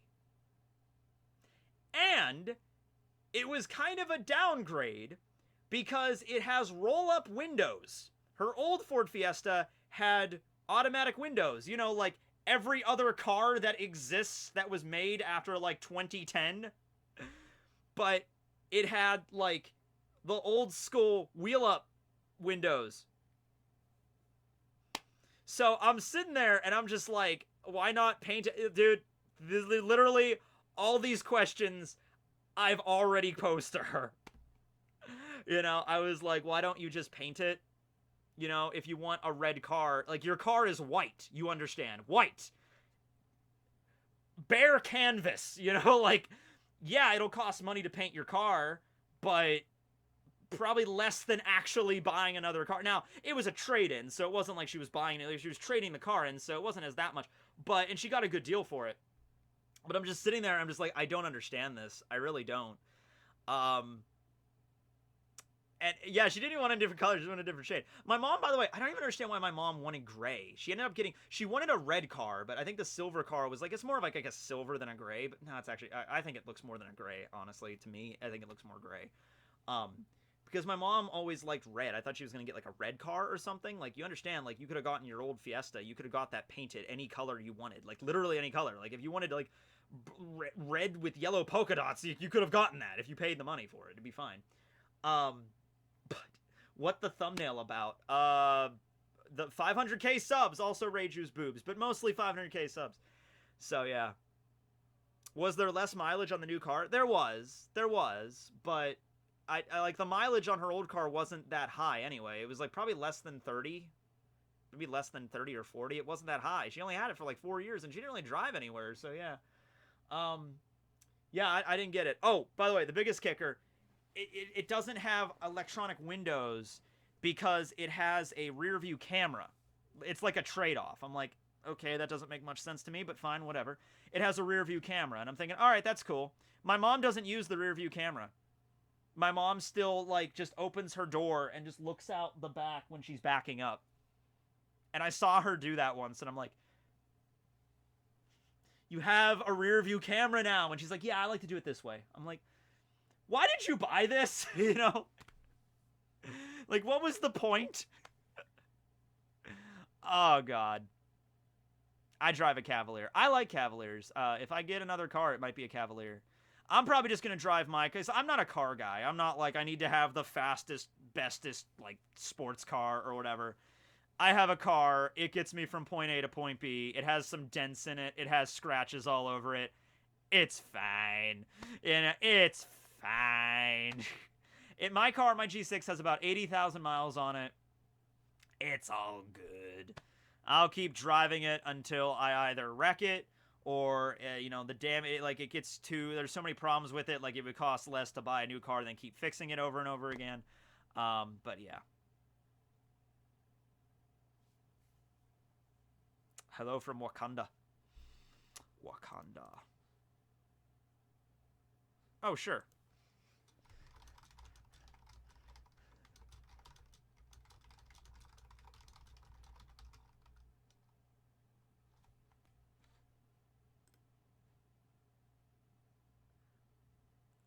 He said he's kind of busy right now, which it figures because YouTubers.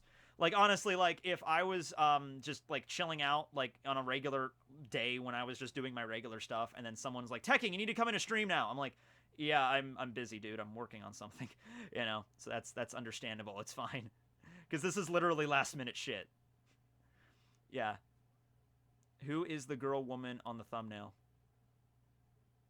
Who is the girl woman on the thumbnail? Who's who? Yeah. Well, all right. I'll turn. We've been going for about 2 hours. I'll turn the super chats on again. I'll turn the super chats back on. I don't know if they let me do it. Did they let me do it during the stream? I wonder. I've never actually tried to turn them back on during the stream. Uh-oh. Wait. Hold on. Oh, there we go. All right, I turned them back on. That was easy. There's this nice little switch you just click. Like, switch on, switch off, switch on, switch off, switch on, switch off. And while we wait on some super chats, we have another special guest. Let's see here. No more. We still don't have any One Piece guests. But what we do have is Destroyer of Worlds, Thanos. All right, so Thanos is a special guest we have today. Thank you, Thanos, for coming. Thank you for taking time out of your busy schedule of ruling the universe and trying to acquire the 5 Infinity Stones, 6 Infinity Stones. I'm sorry. I know I'm a pleb. I don't understand the greatness of your greatness, Mr. Greatness. I don't have anybody have any questions for Thanos. I don't. I'm actually kind of intimidated. I don't really want to ask him anything else, or else I'll look stupid. What is your gender? That is not a question I would ask. I would ask Thanos. You know, like, yeah. Thanos is thick. Yo, I also have a Thanos pop. Yeah, these were pretty common. These came out. I think I bought this one like at Walmart. Why are you purple? I am actually legitimately curious, Thanos. Why are you purple? Huh. Okay, apparently it's apparently the water on Titan was poisoned for like a really long time, and by the time they cleaned it, they were just purple. So yeah. Is your poop purple? I'm actually also very curious. It's like literally the man that rules over the universe, but I'm actually curious. So like, yeah, would his poop be purple? Yeah. Yeah. Yeah. This does not surprise me. Like, if Thanos actually existed, these would be the questions that like the internet would ask him. Thanos is doing an AMA on Reddit. What color is your poop? What color is your dong? What color is your... You or Nux versus in a fist fight. I don't know how buff Nux is, so I'm going to go with him. Do you think that the plan for the rebellion will fall like a normal plan or be a first success without a hiccup in One Piece? I think that for right now, there's already been enough hiccups in the plan, so I think for a little while we're going to have a pretty decent plan, but then I don't think it's going to be like the plan fails. I think it's just like Kaido's forces are really, really strong, and they're going to get beat down, you know, because that's just like, you know, it was part of the plan that we were going to get beat down, but we maybe got beat down a lot harder or a lot faster than we thought. Please look up the Mirko drawing. It means a lot. Oh, yeah, I forgot to do that. I'm sorry about that. I copied the image. I mean, I copied the name, but I did not actually look it up. I'm sorry about that. Yes. I apologize. And there's your Twitter page. And there's Mirko drawing. Yay, Mirko drawing. I'm going to retweet that on my Twitter. But I'll also show you guys on here.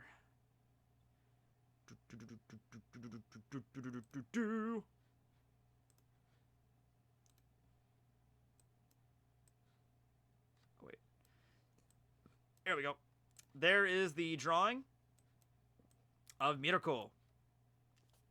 I think the bust is a little expanded upon, but that's all good. That's all fine. And dem legs. Dem bunny legs. Love Mirko. Oh my god. I can't spoil the last chapter, but... Yup. Yes. You did your job, Mirko. You did your job. Do you have a girlfriend? It's not chat. You must... I don't have a girlfriend, no. I think Whitebeard, after my pitiful display at attempting to whistle, I don't think... Maybe that's the reason. Yeah. Women respond to whistling. Yeah, that's the trick. I think Whitebeard betrayed Rox in his fight against Garp and Roger. That's why Teach joined his crew to avenge his father. It's possible. That might have been the case. Because Whitebeard, we don't know much about what happened at the actual event on God Valley. We just know Rox fought against Roger and Garp, but we don't know, like, how the crew fractured or what happened. If there was a little bit of a mutiny, we don't know. To use sweat purple, Thanos. I was waiting for you to get the jacket fruit for the devil fruit quiz. I was too, honestly, because playing it, that was the first time I ran through it. I'd never done it before, and I didn't even look at like the other possibilities and what other people got. And I knew Roger got the Phoenix fruit. That's the only thing I knew, because that's the only thing I watched. So I didn't even look up what Brago got. So I was just like looking at everything, and I'm like, okay, well, I'm gonna answer the questions as truthfully as possible and see what I get. And I got the mochi fruit. I'm like, yeah, mochi. Could a previous user of the Who's Who fruit oh no, Whitebeard's fruit make the red line? I guess conceivably it's possible, but the red line looks like something that was artificial. I mean, I guess all you'd be able to do with the Gura Gura is like shift the earth to make it bigger, but that red rock seems very unusual. I think it's going to be relevant. Like that red rock is like an artificial construct. Hey, Tekking, I love your videos very much. I hope to make videos similar to yours about one series one day. Keep it up. Well, I'll try to keep going as best as I can. We got a few One Piece videos this week. I got Zomari's video. Zomaruru, Espada number 7. His video is going to be coming out this week. Let's see, what else? I really want to do a Persona video, but I don't know if I'm going to get it out this week. We don't know if Kaido's son is still alive. It still hasn't been confirmed either way. Happy belated birthday, Tekking. Ex Tia. Aw. Tia was the person that gave me the very nice shirt. What are your predictions for how long the final saga of One Piece will go down? They're going to get to Laugh Tale. They're going to find the One Piece, and then all hell's going to break loose. They're going to find the treasure first. Then the whole hell's going to break loose. Don't give it up, Tekking streaming. Don't give it up, Luffy. Who's Who is Kaido's son? Do you play Bleach Immortal Souls? I played a little bit of it, yeah. I got the Yuki no Mi in the quiz, may I say. I'm not set up at all. Yeah, the Yuki no Mi, it's a Logia. If you get a Logia, you win. Like, even if it's, like, a shitty... Like, I don't think there are any shitty Logias. Like, I was going to say Caribou's, but Caribou's fruit is actually really useful, so you can't really look at Caribou and say, you're useless. You can say your personality is garbage, but you can't say you're a useless character. You could hide an entire, like, army inside of you.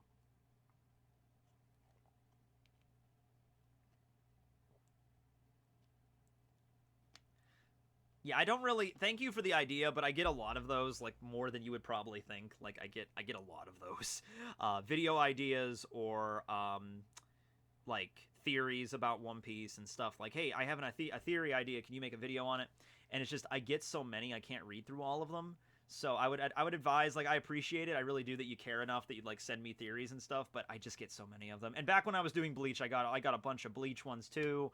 And now I get One Piece ones all the time, and I just don't have enough time to read through all of them. So I would advise you not to, send me them, because it's just like I don't want to play favorites. I don't want to be like, oh, I'll read this guy's theory, but not this other person's, or I'll read this guy's, like, because some of them get quite long. Some of them are like, I have this really in-depth theory about Vegapunk, and they'll send me like 3 pages of like text. There's Duchess. Can you guess all Wano's main fights now that we know the whole Kaido squad? Yeah, I'm going to make a video about that later this week. Like, that was already something I had planned. Because especially since the last chapter went through, like, here are the waiters, the pleasures, the gifters, the headliners, and the Tobiropo. Like, here's all of the people that are, like, kind of like Oda's giving us a recap on everybody we're fighting against right now. So, yeah, I was going to make, like, a quick recap as well as, like, going over, like, everything. If you can make your own devil fruit, what would it be? The counter Nomi. It's like Wobbuffet's power, because he's a Wobbuffet. He's a Pokemon.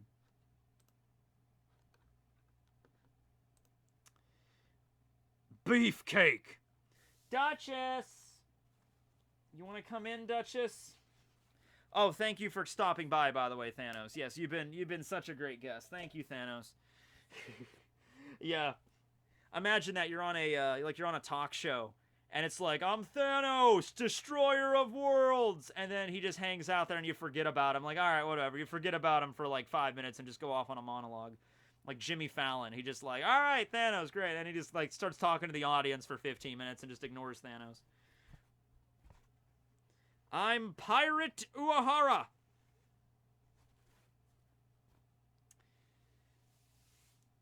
Who am I voting for 2020? Oh, dude. At this point, I might not even vote at all. I don't even know what I'm going to be doing.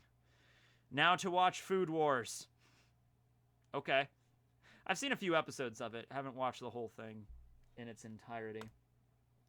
Do you think fishmen can use Ryuo hockey more easily if they have trained in fisherman karate? I could see them doing that, just because the discipline of the martial art might help them along in perfecting Ryuo, like the flow of it. Especially since they're doing like the flow of the ocean and the currents. Maybe. Congrats on 500k. Been watching for a bit less than 2 years now. Thank you. I wanted to send you this Twitter account of the artist who does the Ichigo X Rukia fan art because I think I sent the wrong source. Oh, cool. Thanks, Manga Man. Dangerous Bride. Ooh, I think this rings a bell. I think I've seen the artwork you're talking about, at least some of it before. If it's the person I think it is, hold on. Because that does sound familiar. Yeah, I'm following them. Yeah, that's the person. Yep, it's the person I think of. Oh my god. They make so many... There's so much cute Rukia fan art. Not just Rukia. She's also done, like, here's Castlevania one, and here's a Final Fantasy one. Oh my god. This is just so... It's so wholesome and just cutesy. I love it. Ooh, there's a Nell Haribel one. Oh, that's so cute. Yeah, Dangerous Bride on Twitter. At Dangerous Bride. Yeah. I'm going to try to find a Ichi Rukia one. There's a few, but yeah. Yeah, these are really good. I would just go through and just look at everything they've got. Oh, here's some... Is this a Persona one? That looks like a Persona character. It looks like Kawakami. It's awesome. I guess she does do Luids too. All right, cool. Sweet. Cool. That's nice. Hey, Tekking, love the vids, man. Keep it up. By the way, do you think it's possible that Luffy and Smoker could team up to defeat Blackbeard, as when Garpa did with Rocks? Yeah, I've thought that. I've thought that with Garp, and because Smoker and Luffy are kind of getting to that Garp-Roger relationship where they're rivals, they're on opposite ends of the battle, but they're not like, they don't hate each other necessarily. You know, especially Luffy. Luffy's just kind of like, oh, hey, Smokey, how you doing? You know, like, whatever. Dr. Kureha was on Rox's crew. She could have been. In her ripe old... she would have been... Actually, she would have still been over 100 38 years ago when the crew disbanded. She would have been like 102. That's so crazy. She would have been in her youthful 100 or her early hundreds. Her early hundreds. Makoto was best girl, but how would you rank the girls in Persona 5? How would I rank the girls in Persona 5? And why is Futaba best girl? A lot of people consider Futaba to be best girl. Futaba's definitely up there. If I had to go rank down the road, I'd probably go Makoto first, then Futaba, then Kasumi, because I really like Kasumi. Anne doesn't rank as high as you'd think for me. I'll go 4 for Anne. Oh, wait, no. Shit. Oh, wait, no. I have to restructure that. Sorry. It's got to go Makoto, then Haru, then Futaba, then Kasumi, then Anne. Yeah. Yeah, we'll go with that. Let's go with that. Have you ever played Heroes, Might, and Magic? No, I haven't. Whoa. Got like 3 at once. For the Tobiropo, I predict Jinbei will go up against the Sasaki. Both of them have body tats and wear wooden clogs, and Robin and Nami versus Black Maria. Page 1 versus Sanji rematch with ulti interference and Who's Who versus Kid. Who's versus Kid. That would be actually a really cool fight to see. Cool. Thank you, Demon Gunner. Sorry to move on, but we got a lot of super chats. You should do manga review for Fairy Tail 100 Year Quest. I can read it and it's okay, and I'm liking it more than I liked original Fairy Tail, but yeah, we're not gonna be doing reviews on that. Whoa. Go back a touch. Hey Tekking, congrats on 500k. Have you seen Gaijin Goomba's video on the Wano arc? I do not watch them. Yeah, I've heard of them, but yeah, one of those I just haven't gotten around to watching yet. Or the one with Johnny Young Bosch on his channel in general. I don't think I've seen anything from Gaijin Goomba. If I have, it might have been like a recommended video, but I don't think I've ever sat down and watched his stuff too much. I'm sorry. That's not just for him. It's just like there's a lot of other, people that talk about anime on the internet that I don't watch that often. I've been subbed since 2017 and was there for the NF and Jason X streams at 1 mil trying to get my... Okay. Keep up the hustle. 1 mil will come sooner or later. Thank you. Well, thank you, Jer Bear. That was a fun time. Yeah, I remember the Jason X streams. That was fun. NF was cool. So yeah, Jason X. I still, by the way, I still have all of the movie nights. I still have them on my computer. So they're not gone forever. But the reason I don't do them anymore is, well, Ustream, I used to do them on there, and they changed their policies, and now I can't really stream on there anymore. So yeah, but yeah, maybe someday I can bring movie night back in a different form, because I'm glad we were able to do it for as long as we did. We did it for about a year, and it was a fun year. Congrats, Tekking, on 500k. Keep up the good work. Also, what part of the 1,000 Year Blood War arc are you excited to be animated? Mine is Yamamoto. Oh yeah, that's a good one. Yamamoto versus Yuha. I mean, there's so many. I was watching the Brave Souls commercial today, and I can't wait to see Askin fight Uehara. Like, that's going to be something crazy, like Uehara's Bankai and all that. Can't wait to see that shit. There's just so many scenes. Like, the Zero Squad and the Elite Stern Ritters reveal, like Pernita's fight against Mayuri. That's going to be so cool to watch. Like, I can't wait. It's going to be crazy. Opinion on Esdeath versus Gray. Esdeath is best girl. We're going Esdeath. We're locking in Esdeath. Yeah. Esdeath would destroy Gray. Yeah, I'm going with it. Big Mom thumbnail for 1 million. I thought about it. I still might do it. Who knows? Kenpachi Bankai.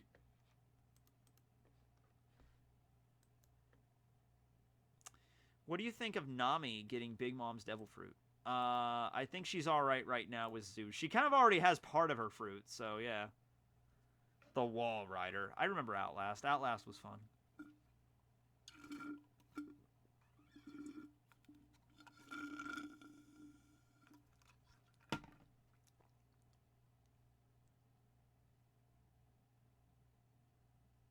Byaku's first encounter with Asnote better be as dark as the manga. Yeah. Like, I'm thinking the theme's going to be pretty good for him, pretty terrifying. But there's so many ways you can make Asnote, like, absolutely nightmare fuel in the anime, so I'm hoping for it. Like, the music, I kind of want the music to be, oh,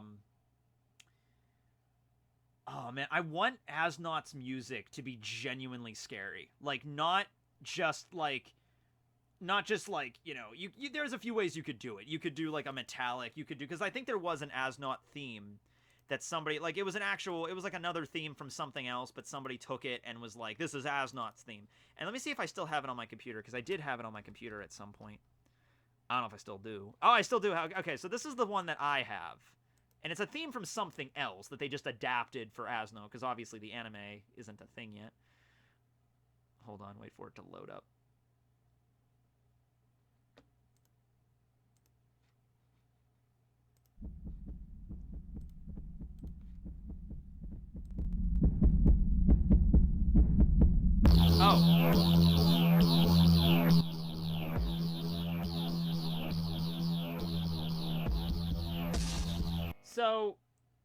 So I can kind of see it. Like, I can kind of hear it. Like, I could hear him walking toward Byakuya, and then you just hear, like, this synth kind of, like... I'll cue it up again here in a second. Like, this heartbeat sound.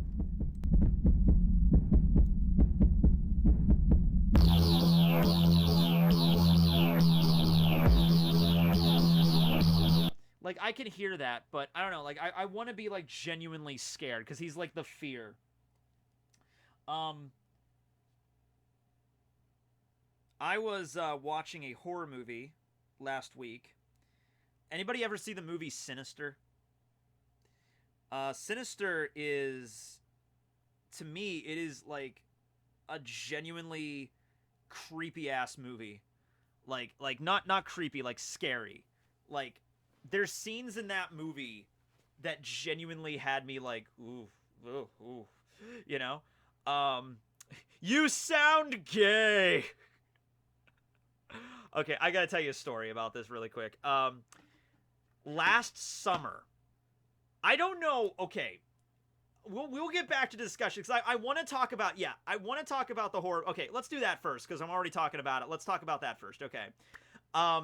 Yeah, Sinister. If you've never seen Sinister, I'm not going to spoil, like, what happens in the movie, but the premise of the movie, like, the stuff that was shown in, like, the trailers and stuff is, okay, so there's a bunch of these murders that have happened throughout, like, the last 40 years. Like, there's one in the 60s, one in the 70s, one in the 80s, one in the 90s, and there's this film footage from each of these murders, and it's, like, Super 8 footage. It's, like, old-school film footage. And throughout the movie, the main character of Sinister, who's played by Ethan Hawke, he watches each one of these Super 8 films. He doesn't watch them all at once. He's like, they're kind of like spread throughout the movie. These scenes with these like the movie itself has other stuff going on for it, with Ethan Hawke's character. The scariest shit that I have seen in a movie in a long time are the scenes where they watch this Super 8 footage, because it is grainy, old footage, no sound, because Super 8 doesn't have sound. It's just grainy Super 8 footage of these murders taking place, where you'll have one of just, like, a family, and it's, like, juxtaposed with, like, that lawnmower scene. Holy shit. Holy... I mean, like, that lawnmower scene was scary as shit.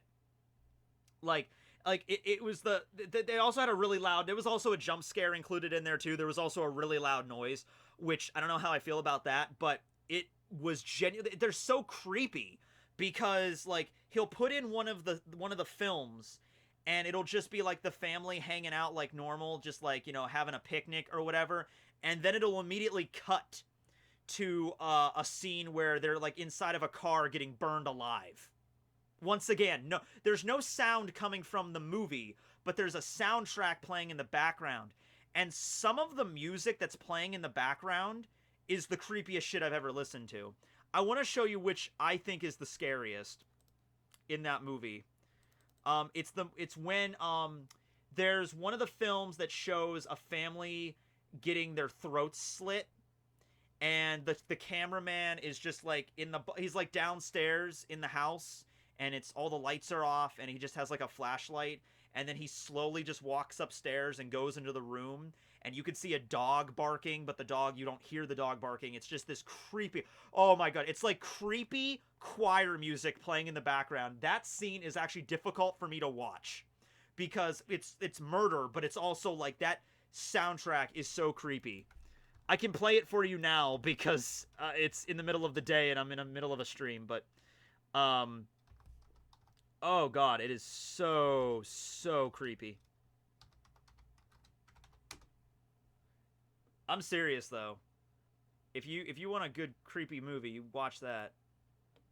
Okay, here it is. Here's the soundtrack to this. And it builds. It starts off kind of subtle. And I might skip around in here, but let me play this for you. I'm gonna mute my microphone.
Okay, so obviously there's parts of like the full effect of that is like you have to watch the actual movie, of course, but that scene was creepy as hell. Yeah. Um the rest of the movie, like the parts of the movie that aren't including the footage, are okay. I guess like Ethan Hawke is an okay actor in this movie. There's a couple of scenes though that seem to drag involving his family. Um, but I'm not going to spoil any more of the movie. But damn, that was a creepy movie. All right, so I was going to tell you another story. Yeah, I was going to tell you a story. Okay, so that one guy just commented like, "You're gay." All right, so as we all know, I live in a tiny little mountain village out in the middle of nowhere. Okay, little tiny little dinky little village, and mostly I'd say it's older people that live here. It's more of like a retirement community, if anything. And there was a time when I was in high school that there were a bunch of like, you know, kids my age, like teenagers my own age that lived here. But typically what tends to happen is after you graduate high school, you go to college and then you move out. You leave this village. There's nothing for you here usually. So you go. So almost all of my friends, in fact, pretty much all of my friends that I hung out with in town when I was a teenager or when I would be like going to the park or whatever, I'd be walking around town and I'd see people. All those people pretty much left. Yeah. The only person that's still around is there's two. One of my friends is now a firefighter at the local fire station, so he stayed around and lives in town. And he's a firefighter now. And my other friend actually, she moved out of the town, got married, she has kids, and she decided to move back to here, and she bought a house here with her husband and her kids, and they're lovely couple, nice family. And so they moved out, but they literally came out as like, we want to live here like for a while, so because they like this place. But aside from that, like all my other friends pretty much left. So you know, after they left, I started to notice like it's actually kind of really sad, because it's like, all right, my friends all left and I'm still here. And then I noticed that like a new crop of teenagers start popping up in town. You know, they're like the next generation. And then I noticed that they then grow up and went to college and then moved out. And then the next generation, and then they grew up and then they moved out. I'm like, man, so we're like, God dang, nobody really stays around here, right? So I want to say like from 2015 to 2018, like maybe not that long. It was for a good few years. I would be walking around town, and I didn't see that many kids, like not like teenagers. I didn't see that many teenagers living in like walking around town or whatever. I just, you know, whatever, just like walking around town and just, you know. This past year though, I don't know what it was, but I noticed like all of a sudden there was like 20 more teenagers just in town. I mean, like, okay, whatever, that's weird. And I was walking through the park. I guess some of them figured out that I do YouTube. Like, one of the kids figured out that I have a YouTube channel, and, like, they wouldn't really talk to me about it so much as I would just be walking through town, and they'd be hanging out at the park or something, and they would just shout over to me, like, hey, do you have that YouTube channel? And I'm like, yeah. And like, okay, I got you 100 subscribers last night. I'm like, okay. Thank you, random kid that I don't know. You know, like, well, thank you. I mean, if you did, I don't know what his, like, it's like, yeah, I told your channel to 100 people. I got you 100 subscribers. I'm like, all right, cool. This is a complete stranger that's like 13 years old. I have no idea who this kid is. I'm like, okay.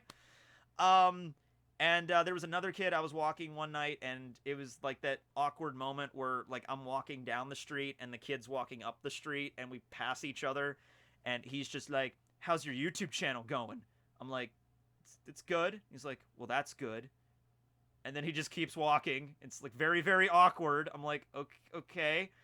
But there was one time last summer, I was walking through the park, and a bunch of these teenagers were hanging out at the basketball court playing basketball. Like, there was a good group of them there. And as I was walking by the basketball court, one of them shouts over. He was a little older. He was probably like 15, 16, something like that. He just shouts over like, hey, anime retard! I'm like, and I didn't say anything because that, at first I kind of chuckled because that kind of brought me back to like middle school a little bit there. Because that's the kind of stuff you would say when you're like in middle school, you know, that kind of like, that's the kind of insulting thing you'd say. And I chuckled for a little bit, and I thought about saying something back, but I just didn't. And I just kept walking. And I thought for a second, like, man, nothing has really changed very much, has it? You know? Yeah, and I was like, I'm not gonna argue with a teenage kid, you know? I'm not gonna argue with you know, I thought about saying something clever back, or like, you know, also saying something insulting to him. I'm like, okay, I was 26 at this point. I'm like, I'm 26 years old. This kid is like 15. I am not going to get into a shouting match with a 15-year-old teenager. I'm just not going to do that. So I left and I just walked. I like, and I just kept on walking.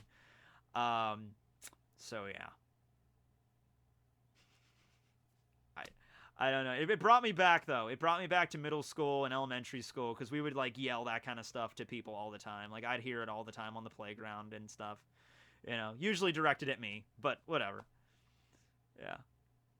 Because he would beat you up. Probably. He was taller than me, and, yeah, he looked like he could beat the shit out of me. So, yeah, probably, yeah. But it's the principle of the thing, man. You don't get into arguments with people unless you absolutely can't avoid it, and you certainly don't get into physical altercations with people, once again, unless, like, you're being attacked. Like, you're being attacked, you have to defend yourself. But when it involves, like, teenagers, I mean, come on. They're teenagers. They're kids. Come on. So, yeah. I used to be able to do a single push-up. Now I can do 30. Proud of me, please. I am proud of you. At least he recognized you. Yeah, I took that as a win, yeah. Are you a fan of Kadako Hitman Reborn? I've seen a few chapters and a few episodes, but not a huge fan. Yeah, I was in one of those, the dubbing anime episode with Nux. I think I was in the first one of those he did. We dubbed the Team Rocket, you know, anthem and stuff. That was a lot of fun, and I did that rap scene. I'm horrible at rap, but I tried. I tried my damnedest. What do you think Usopp Village will react when they see his bounty? Oh, they're gonna blow. They're gonna be crazy. Kaya is just gonna be elated. Usopp's gonna have a fun time when he gets back to the village. I'm 14, but I'm more mature than them. I mean, they're teenagers. You know, this is how it goes.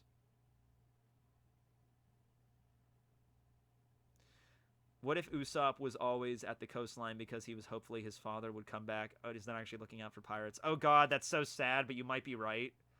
Yeah, he might have just said that to make himself feel better. Like, I'm just going to stand on the shore and watch the sea and wait for pirates. And no, he was actually like, well, also, maybe Dad might come home sometime. Oh man, they won't recognize him. I'm pretty sure they can recognize him. Like the Sage King thing is very obviously Usopp, but he was wearing a mask, so it's like, okay, fine, he was wearing a mask. But if they saw his current wanted poster and didn't know it was him, especially since the title is God Usopp written on the wanted poster, they would have to be literally brain dead in order to not know it was. I don't think this is our Usopp, you know? I don't know if I'll make a video on the pre-Verona Spada, because they're kind of derp. But they're about the same level as Loopy, so yeah.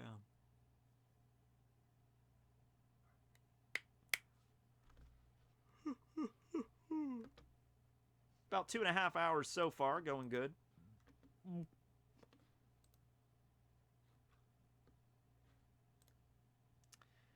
Father Bubba. Whoa, whoa, whoa. Sage King is Usopp? Yes, he is. Hey, Matt, you look like a snack. Well, thank you.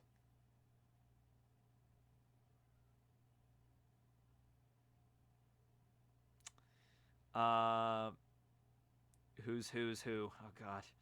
The Abbott and Costello memes can just flow forth. Oh, but I think it's time for our last guest. I have one more guest lined up for today. Is it going to be a One Piece character? Well, I guess we're just going to have to wait and see. Welcome to the show. We have the sexual awakening of many kids that watched anime between 1999 and 2003. I present to you Dark Magician Girl. Little stars just shoot out like, oh my god. As I got the Dark Magician Girl, you know, here. Misty, well, I don't have Pop Misty, but Misty was also, I think, for a lot of kids, yeah. Will you think Sanji will date at the end of the story? I'm Sanji X Nami. It's not gonna happen, but I'll go with it. This Misty is weird. This Misty is dressed odd. You know, what are her sizes? She's a wizard. They could be anything you want. Lucky Star? If you got a sexual awakening through Lucky Star, that was a little bit later for me. That was like, I was in high school when I first watched Lucky Star. So, yeah. That wasn't quite like sexual. When I think of sexual awakening, I think of like, you're a little kid, so you're not really going through puberty yet, but even when you're a little kid, you can still, you know, you still like, when I was like a little kid, I was like, ooh, girls, you know, like, I was still like that, you know, in like a 10-year-old, you know, cringy kind of way. And I remember watching Pokemon and being like, oh, I never could really pin it down about Misty, but I could never really pin it down. It's just like, I don't know why, but I'm just like, oh, her midriff is showing. For some reason, I like that as a kid. I don't, and legs, I don't get it, but okay. What do you rank Beiji in the Supernovas? I saw someone the other day said he will end up as a Yonko. I don't know if he'll end up as a Yonko, but it would be cool if he did. He would basically run it like a crime. He was like a crime boss. You know, he's like the Godfather. But you know, I don't know. But I would say he ranks. We should rank the Supernovas. We should like make a list and then rank them all like right now. Like we should do that. My sexual awakening came from high school DxD. See, you guys, that is like a truckload. That's like too much. That's like, whoa, bam, you know? It's like, that's like who the hell, like, if, wow, you watching High School DxD when I was like, because obviously it wasn't around when I was a little kid, but I can imagine like watching High School DxD when I was like 8, and I'd be like, whoa, that's a truckload, you know? She's a tomboy, enough said. Yeah, a lot of people, felt it. And Dark Magician Girl also. So, yeah, Dark Magician Girl, how do you feel that, you know, thousands of Yu-Gi-Oh fans have, let's say millions of Yu-Gi-Oh fans have at least jerked it to you once throughout the years? You know, is that, like, something you're afraid of? Or, you know, yeah, okay. All right, hey, it's what happens, right? It's just what happens. I personally felt it with May from Pokemon. If we're talking, I tell you what, if we're talking like characters that first made me realize that, because I don't know if you guys know this, I like girls with, I kind of tend to like girls that have larger boobs. I don't know if you guys knew that about me. Fun little trivia about Tekking. I can't whistle, and I like girls with big boobs. But if you're talking about like one of those like early anime characters that I watched growing up that really started to get me into that, There was Prima from Pokemon, who's actually Lorelei, but they changed her name from Prima. And yeah, that was definitely one of them. Who knew?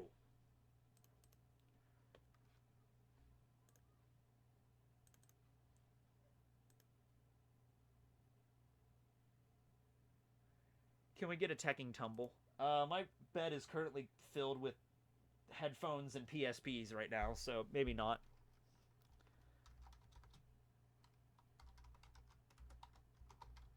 Mine was Orihime. Yeah, I mean, yeah, Orihime, but that was later. Like, I'm talking about stuff that I watched when I was, like, a little kid. When I was probably, like, less than 10 years old or something like that. Yeah, because I didn't start watching Bleach until I was already, 2007 is when I started watching Bleach. So I was already 14 years old. So, yeah, I was already going through the changes at that point. Now, I don't know how much of this they censored out in the English, but I remember it not being as much as you might think, because I still remember watching this episode as a kid and being like, man, she's got big boobs. And this is Prima, who is Lorelei, but it's Prima. Yeah. And in the anime, they also gave her, like, this really reserved, like, breathy kind of voice that was also really... Yeah. Yeah, that's, yeah. So there you go.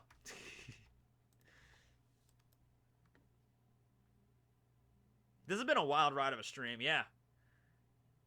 That's more like it. What are your three favorite Bleach songs? Mine are Treachery, Invasion, and Senna. Oh my god, those are all really good. Those might be my favorites too. Treachery and Invasion are definitely up there. I like Nothing Can Be Explained too, and Number One, obviously. Like the instrumental version of Number One, so damn rockin'. Congrats, Tekking. Love you. Stay safe, bruv. Thank you, JP. Yeah. I'm staying safe as much as I can. Staying inside and talking to my special guest star, Dark Magician Girl.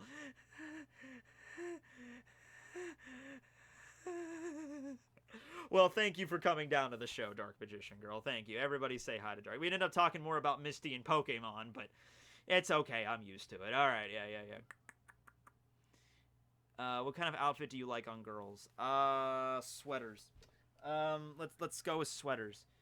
Can Big Mom bring the Sunny to life? Yeah, she can bring anything to life. She has the power of the Soul Fruit. Anything as long as it's not a dead corpse. A dead corpse. That's a redundant statement. Redundant, but yeah. All right, so far we just have a peanut, but let's expand on this a little bit here. All right, so we're doing supernova rankings, right? So we're not doing the worst generation. We're just doing supernovas. So Luffy, Zoro. This isn't the order. This is just me writing them down. We'll figure out the order here. Law, Kid, Hawkins, Beige, or Beige, depending on how you want to say it. Apu, Killer, Bonnie, Arouge, and Drake. I ran out of space before I hit the peanut. Alright, and X Drake. Diaz Drake. Alright, so 1, 2, 3, 4, 5, 6, 7, 8, 9, 10, 11. Okay, so those are the supernovas. How do you think we're... Oh, wait. Do you think where we are Rogers... Oh, my God. Do you think where... I think you meant where, not we're. Yeah, that's what's screwing me up. Do you think where Rogers said he wishes that he was born in Joy Boy's time, it's because the treasure is worthless in present day? I think he just meant that he wishes he could have lived during the time of Joy Boy. I think he just means, like, that would have been a really adventurous, really exciting time to live. I think that's what he meant.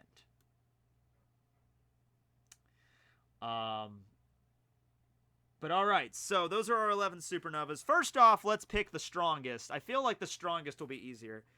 All right, does anyone have anything against me putting, like, Luffy at number 1? It would, you know, that's going to spark a debate in and of itself. The whole Luffy, you know, is Luffy stronger than Zoro? Zoro stronger than Luffy? But I think, is everybody probably mostly happy with me just putting Luffy at number 1?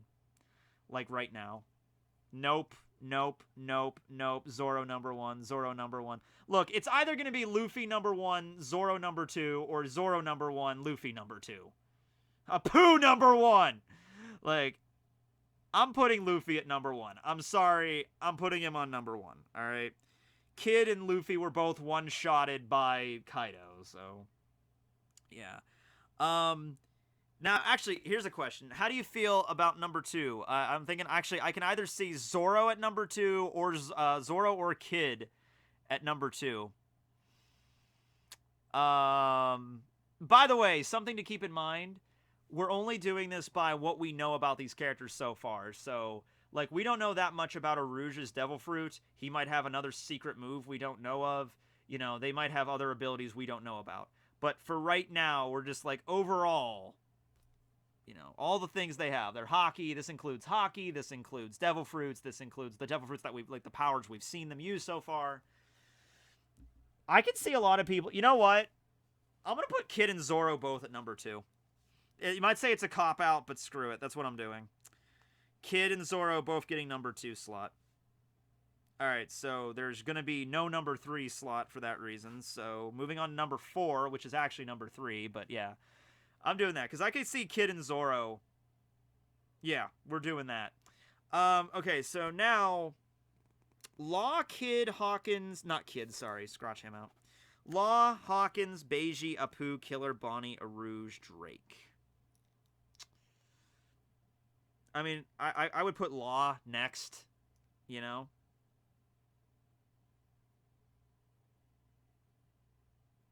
Usopp, number 1. Yeah, I'm gonna put Law next. Alright, so far we have Luffy at number 1, Zoro and Kid both number 2, Law number 4. Alright. For number 5...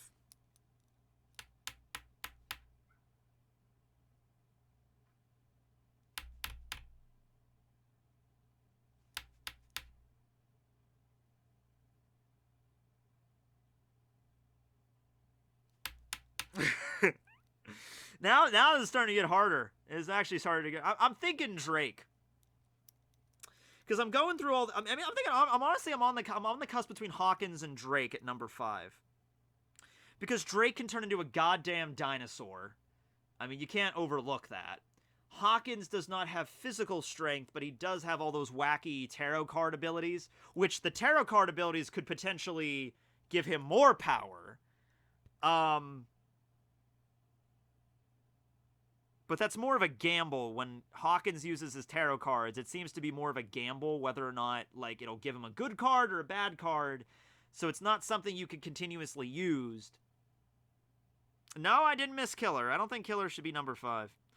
I mean, Killer is strong, but all we've seen from Killer is he's got his gyro blades and he knows hockey. You know, I mean, he's really strong, he's fast, he's powerful. Zoro said he was pretty strong, but, you know. I think Zoro's stronger than Killer, if we're being straight up. I'm putting Drake at number 5. Drake at number 5, and I'm thinking Hawkins for number 6. Because that tarot card power, it's not consistent, but damn, is it's hard to get through.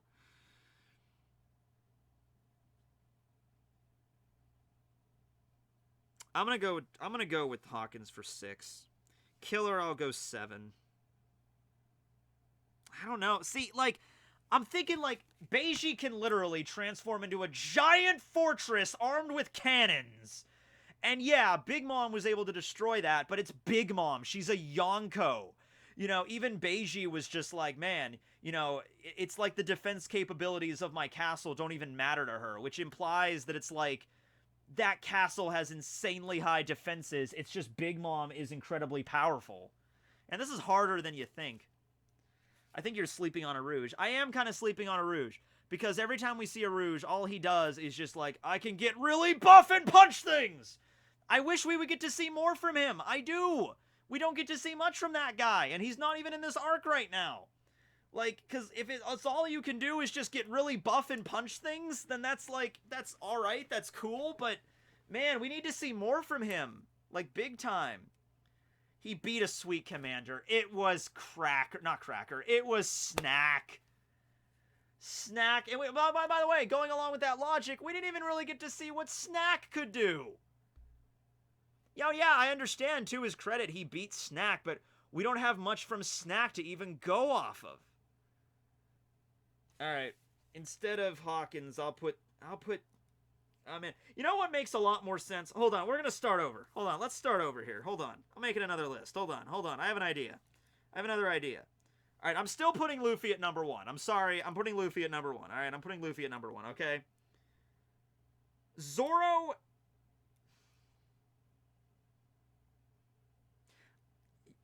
You know what? Fuck it. Okay, this is my list. I'm gonna write out my list, and then I'm gonna go over it, and you tell me if you agree with it or not, alright? This is my list, alright? And then I'll do it, and then, this is what I'm thinking, alright? Alright, how about we do... Alright, how about we do this? I'm doing this. I'm doing this. Okay. Okay. Alright, we're doing that. Okay, cool, great. Alright, and then... Okay, cool. And then, okay, that's... Alright. And then... A root, okay. Alright, okay, I got you. Got you, okay. Then... Alright, then I'm gonna do that. Okay, I got you. And then I'm gonna do you. Okay. And then... Got you. Then I'm gonna do you. And then I'm gonna do you. Alright. Okay. Alright, this is the list. This is the list I came up with. Alright. Here's what we're doing. Alright, cool. Luffy's number 1. Eustace Kid, number 2. Zoro and Killer, rank 3, together. Law is 4, Drake is 5, Arouge is 6, Beiji 7, Hawkins is 8, Apu is 9, Bonnie is 10. She's the weakest. Alright. How do you feel about that? Because that's the list I went with. That's what I went with. Because if right now you were going to tell me Luffy versus Kid, I would say Luffy would win. Because he did all that shit with Ryuo training, and I think Luffy could beat Kid. It'd be a rough fight. I don't think it'd be easy, but I think Luffy would come on top on Kid right now in the story. All right? Okay, there you go. That's what I did. Let me know if you disagree. People say Law over Killer. It's rough, because, Zoro, he's got swords and hockey. Killer's got swords and hockey too, and they're both, and they did clash, and they were like, well, he is pretty strong. I guess we'd have to see some more from Killer, because we haven't really gotten that much from Killer either. Let's see what Killer can really do. Let's see Killer fight against one of the Calamities or one of the headliners or something, and see what he can do with his gyro death blades. Let's see what he's capable of. I think you're disrespecting Apu. I don't think I am. I don't think I am. Maybe if I was gonna switch anything on here, it'd be Hawkins and Apu, but even then I don't really feel like comfortable doing that. So, yeah. Apu is better than Law and Beiji. Okay, yeah, no. I disagree with that. I don't know. It depends on how... actually, in the movie Stampede, it seemed to be implied... See, this is the weird thing. In Stampede, it seemed to imply that Bonnie, in order to use her Devil Fruit, she has to physically touch you. Because she was fighting Bullet, and she's like... She takes her hand, and she tries to touch Bullet, and is like, I'm gonna turn you into a baby! And then Bullet just grabs her and just slams her into a damn, like the ground, like a tent pole. Just boom. But, in the anime, that doesn't seem to be the case, because in the anime... She was on top of a building at Sabaody, and then she just magically turned a bunch of the Marines into little babies and old men, just like that. Like, we didn't see her do it, but it seemed like she didn't have to physically touch them in order to do it. So that was weird. So we don't really still know how her power even really is activated. On her, like, she could change her own age whenever, but we don't know how she activates it for other people. Yeah. I guess it depends on their hockey strength, I guess? I don't know. Couldn't tell you. Could not tell you.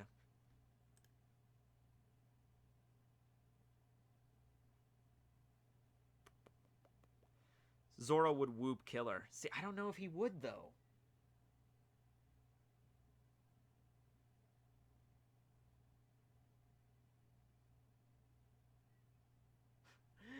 Bonnie was able to tackle Zoro to the ground. Yeah, as a little kid, too. She was able to tackle him to the ground as a little kid. So, therefore, Zoro is weaker than little kid. Yep.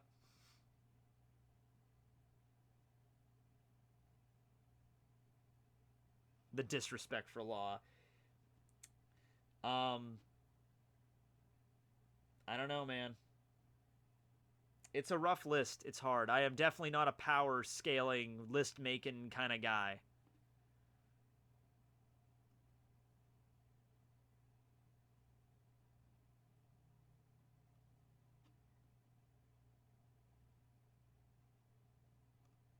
Law would outsmart Kid.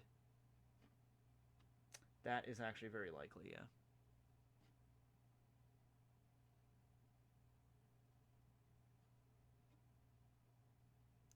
Yeah, and Zoro, also keep in mind that fight when Zoro was fighting Killer, Killer did not have his, like, the weapons he's most used to fighting with, like his gyro death blades. He was fighting with regular scythe blades.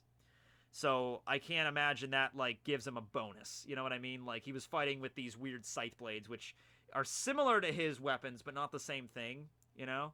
It'd be like if you gave Zoro, like, you take away his, like, his katanas, and you give him, like a claymore or something. Like, it's still a sword, but not the kind of sword he's used to, so I imagine he wouldn't be able to do all the stuff he would be normally used to. It'd still be strong with a claymore, but it's not the kind of sword he's used to fighting with. Law Tekking is pissed right now. Yeah, he is. Law's not a fighter, really. He's a surgeon. That's fair. I mean, he can fight, absolutely. But, you know.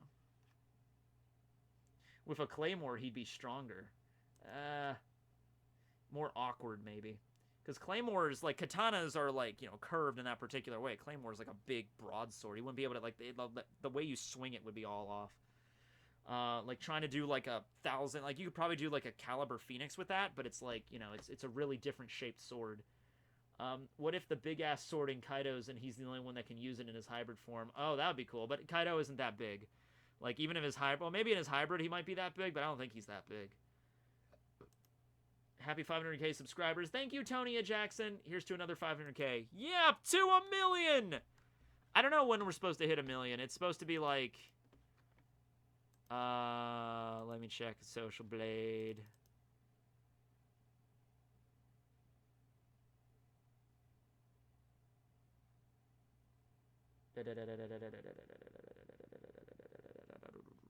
Yeah, my 501. Actually, this isn't even a 500,000k subscriber special. This is a 501k subscriber special. 501 kids. Future projections. Hold on, let me check that. All right, so this is telling me... Oh, okay, it's less than that. This is saying I'm going to hit 1 million in... according to this, in about 2 years. June 27... Sometime in between April and June of 2022, I will hit 1 million, which... That's not bad, considering it took me 11 years to get to 500k. 2 years to go up another 500k? I'd say that's pretty good odds. Kid really hasn't done much with an awesome fruit. I mean, I think if he combined hockey with it, it looked pretty damn badass. Once again, just haven't seen Killer in that many fights. Like, that punk rotten thing he did a couple chapters ago was like the first major thing we've seen him do with his fruit in quite a while. Do you think Zoro is killing Kaido? No. I mean, he might get the killing blow, but, you know, like, not like one-on-one kind of thing. Now to get your 401k. Now to get my 401k. That was 100,000 subscribers ago to make that joke. I don't have a 401k, actually. YouTube doesn't provide retirement plans. I had to open up a Roth IRA on my own because that's the one thing about YouTube they don't tell you is You know, YouTube's great. I make good money doing this and all, but they don't give you benefits like health benefits or dental. They obviously don't provide like retirement funding for you. So you got to do all that on your own. I mean, you don't have to. Insurance you have to, because you have to have health insurance and all that, but like you don't have to have a retirement plan. But I do. So I opened up a Roth IRA, and I also have my own health insurance. I have to play through private, you know, like a private payer health insurance. And it's not cheap, but it's the best I could pretty much get given the circumstances. Sanji versus Crocodile, but he's in his original female version, did you say? We don't even know if Crocodile is originally a woman, but that's a prevailing theory. Have you read those volumes of Demon Slayer yet? They're still sitting up on the shelf. They're over there. I'll get to them at some point. I'm reading a mystery novel and a fantasy novel right now. Both they're not a mystery and a fantasy. They're different books. Yeah, I'll get to the super chats here in a second. I don't know if I'll go back through. Wait, hold on. Zoltan. Room, then take your heart out. I'll get to them. How would Brook die? If all of his entire body was incinerated at the molecular level, so yeah, that'd probably do it. I don't think, Brook is not indestructible. Have you read Unordinary? I have not. I think I know what you're talking about, though. I think I saw stuff about that on Facebook. I think I know what you're talking about with that.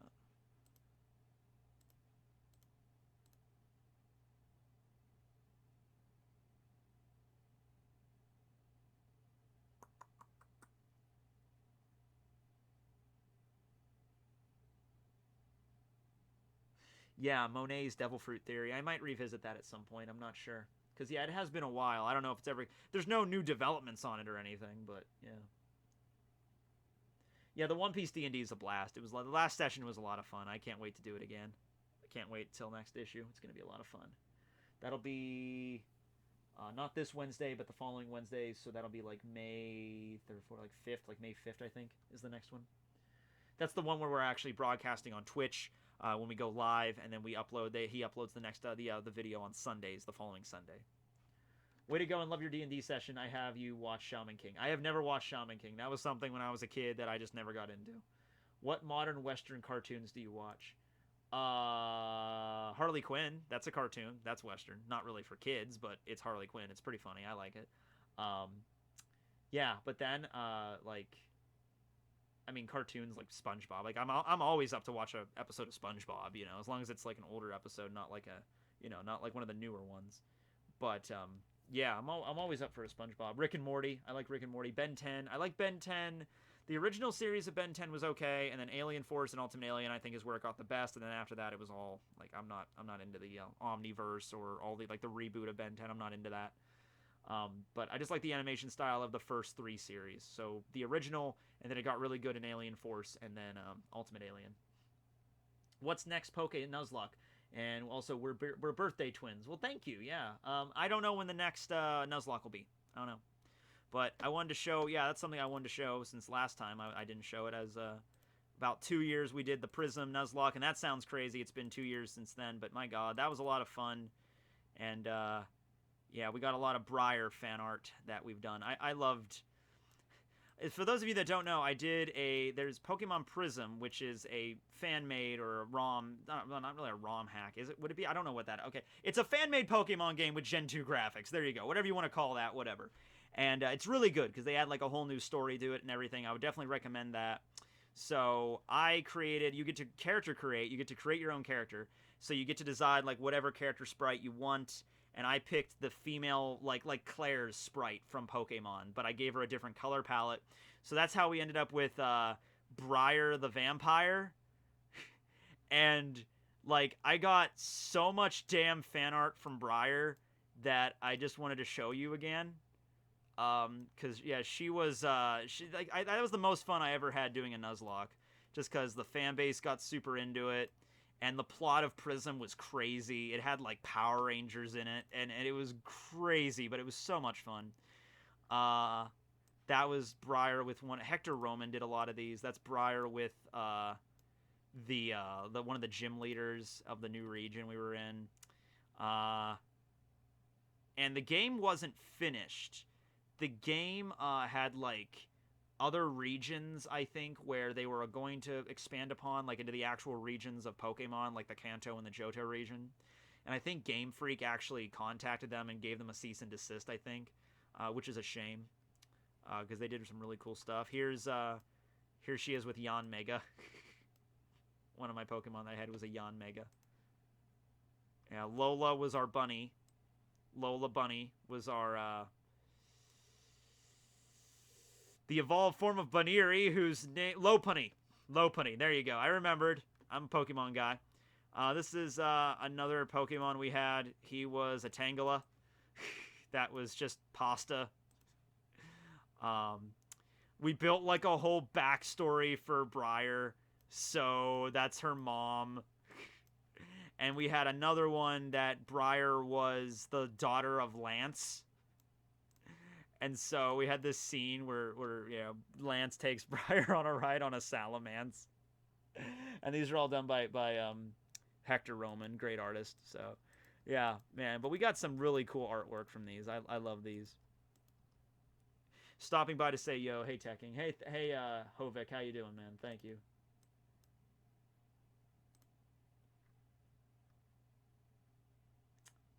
I think you missed my previous super chat. Oh, I missed a few. Problem is, yeah, they don't stay. Your modern Western cartoons, I already answered that one, yeah. Yes, that's way further back.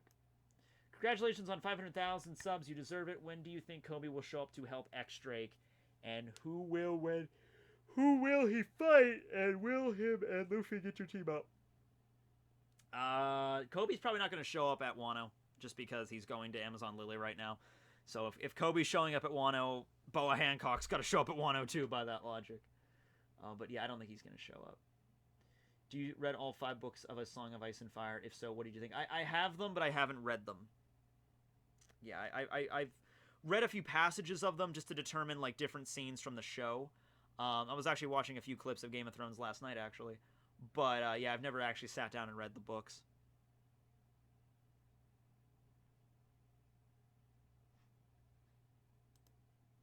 Been a long road from Bleach, and to see the channel where Bleach returns. Yeah, I mean, it's crazy that it's actually coming back. I can't believe that Bleach is actually coming back. That felt like something that was never going to happen, but here we are. Happy 500K. I wanted to start chapter reviews, but I'm having a hard time with thumbnails and finding any art tips. I mean, the art is definitely out there. You know, if you can't get a scene from the chapter, then just take something from the anime, like a character. Like, so the last chapter was about the Tobi Roppo. I thought about using either X-Drake or Page 1 as the thumbnail. I ended up using Page 1 just because I've used Drake before a few times.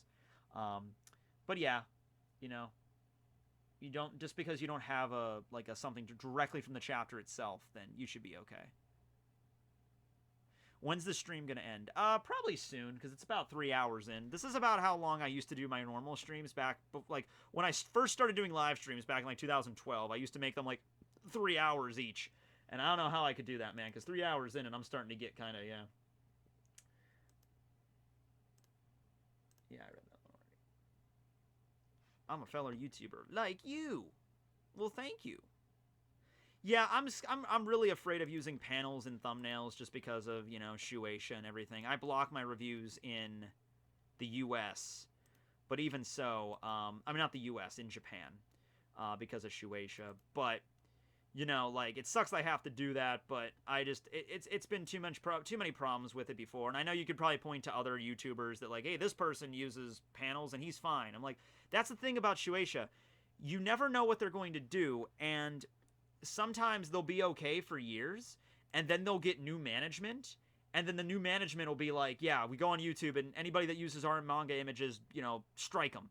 That's happened before, so, you know, and then they'll chill out, and then they'll spike again. Like, that happens, and you never know when it's going to happen, so I just decided to say, you know what, screw it. I'm just going to avoid that altogether.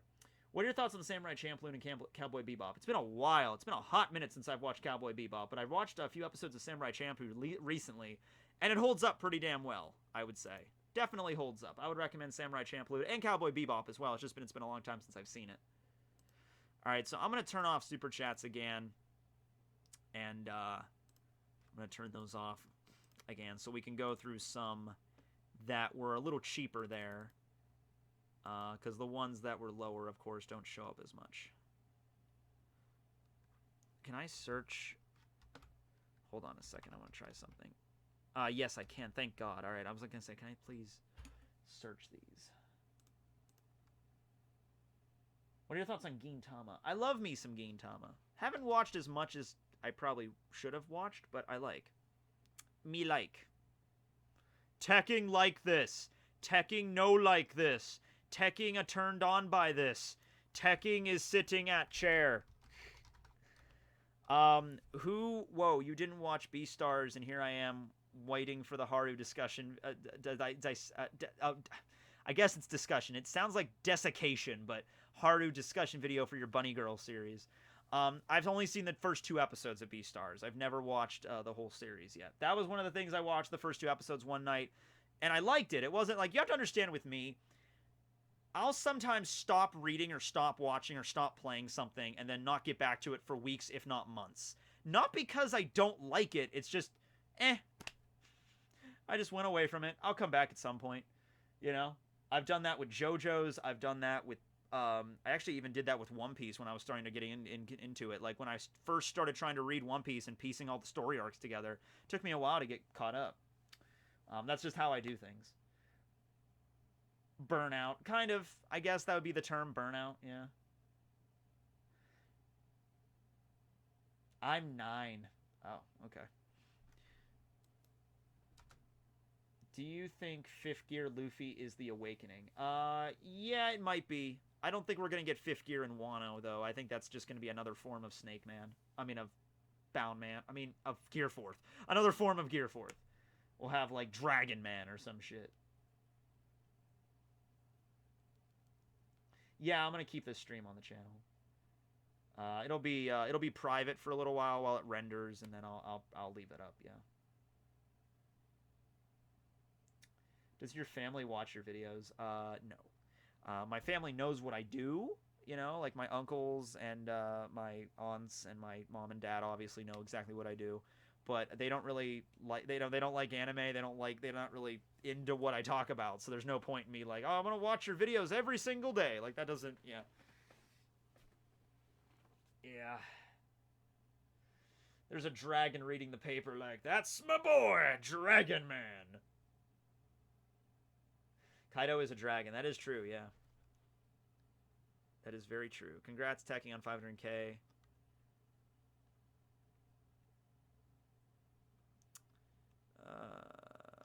Let's see here. Answered that one. I'm just literally going through all the ones that are like not that many donations. Like, now to watch Food Wars. Yeah, get to it. $1 from Brugal. Thank you.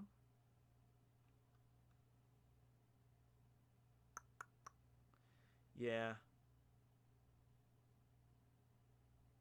I think I got a good chunk of these, actually. Have you ever played Heroes Might and Magis 3.5? No, I have not.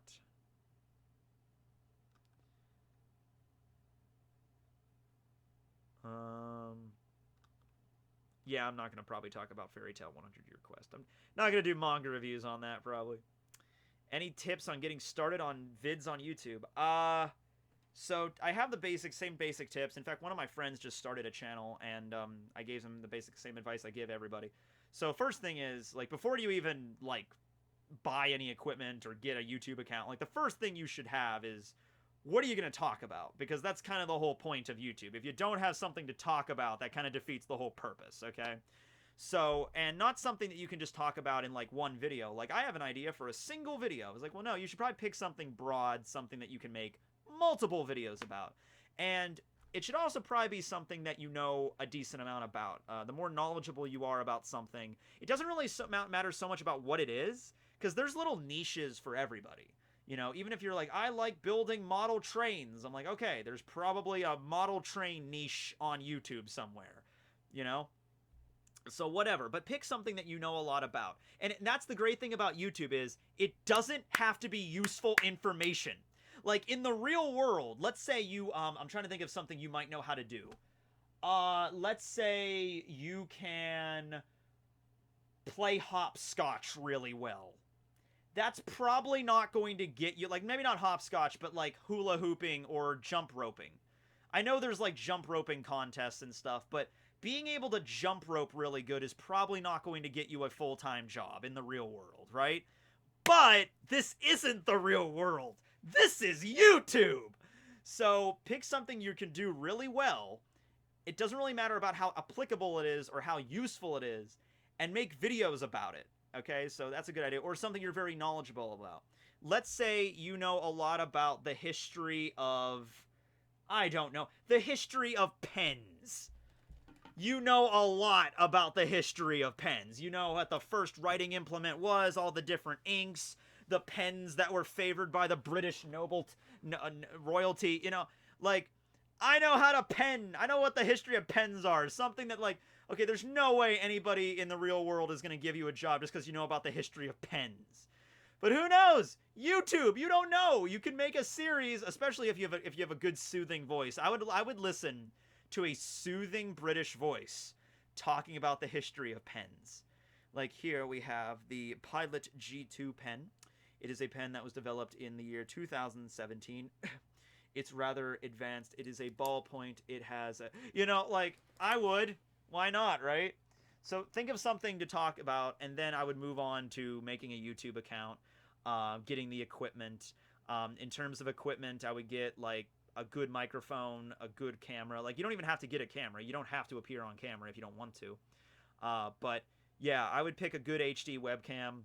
I have a Brio, and this is over $100, so maybe a little bit more higher end.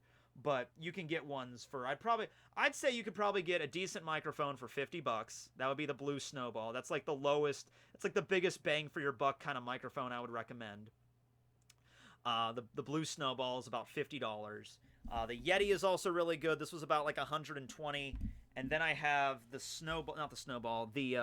Spark here, this was a refurbished model, so I got this a little cheaper than usual. This was $200 though, refurbished. This was the one PewDiePie used for a while, to be honest with you. I don't use it anymore. It still works perfectly fine, still a really good microphone. I just prefer my Yeti more to it than this. And it has a very awkward, you can see it has a very awkward tripod to it, but it's good suspension and shock absorption. So, I understand, like, if you're just starting YouTube, you obviously probably don't have a lot, especially if you're like I was when I started YouTube. I was a broke-ass teenager. You know, you're a broke-ass teenager, you don't have, like, the idea of having $50 and spending it on a microphone, that's probably, like, a tall ordeal. So I would work on just, like, saving up as much money as you could to get, like, that decent microphone and a decent webcam. Because unless you have, like, the decent equipment, it's going to be more of an uphill battle for you. You know, so I would definitely recommend the microphone and the camera, or at least the microphone. At least people being able to hear you clearly is important. But I have a Brio. I also have a C620. That's also pretty good. That's cheaper. That's probably around $60 for a webcam. So if you save up, I'd say about $150, you can get a pretty decent webcam and a pretty decent microphone, plus taxes, shipping and handling, all that stuff. Maybe get yourself a nice little, because when I got my Snowball, and I don't have it with me, but when I got my Snowball, it was part of like a box set. It came with actually these headphones. It came with headphones. It came with a tripod, and it came with a mic stand. I do have a mic stand, but it's over there. I took it down. So yeah, that's what I would first recommend. Obviously, getting a YouTube account itself, like opening the account, that's free. YouTube did change their policies, though, because of, was it because of that? Yeah, this was because of the Adpocalypse. This wasn't because of Copa. They changed it with the Adpocalypse, and now, in order to make money off of YouTube, you now have to get to 1,000 subscribers, and you have to get to, like, a certain level of viewership. I think it's, like, 4,000 minutes watched a month or something like that. I can't remember what the limit is, but there's a threshold you have to meet. And funny, my friend who just started his own YouTube channel, you know, my channel's been out for 11 years, so I know what mine looks like, but I'm actually looking at his channel, and he has actually, like, a cool little meter thing they give you that, like, keeps track of, like, you have to get, like, you're at 0, because you're just starting the channel, but then you have to get to, like, you know, here in order to, you know, get to the full 4,000 hours a month. That's what it is, 4,000 hours a month, plus 1,000 subscribers. I think you need to have both in order to just get partnered to the point where you can do monetization. But I know you can still do thumbnails, because my friend just started his channel, and as long as you verified the account brand new channel, you could still do custom thumbnails, which was something that I didn't have when I first started. But yeah, the monetization thing is later.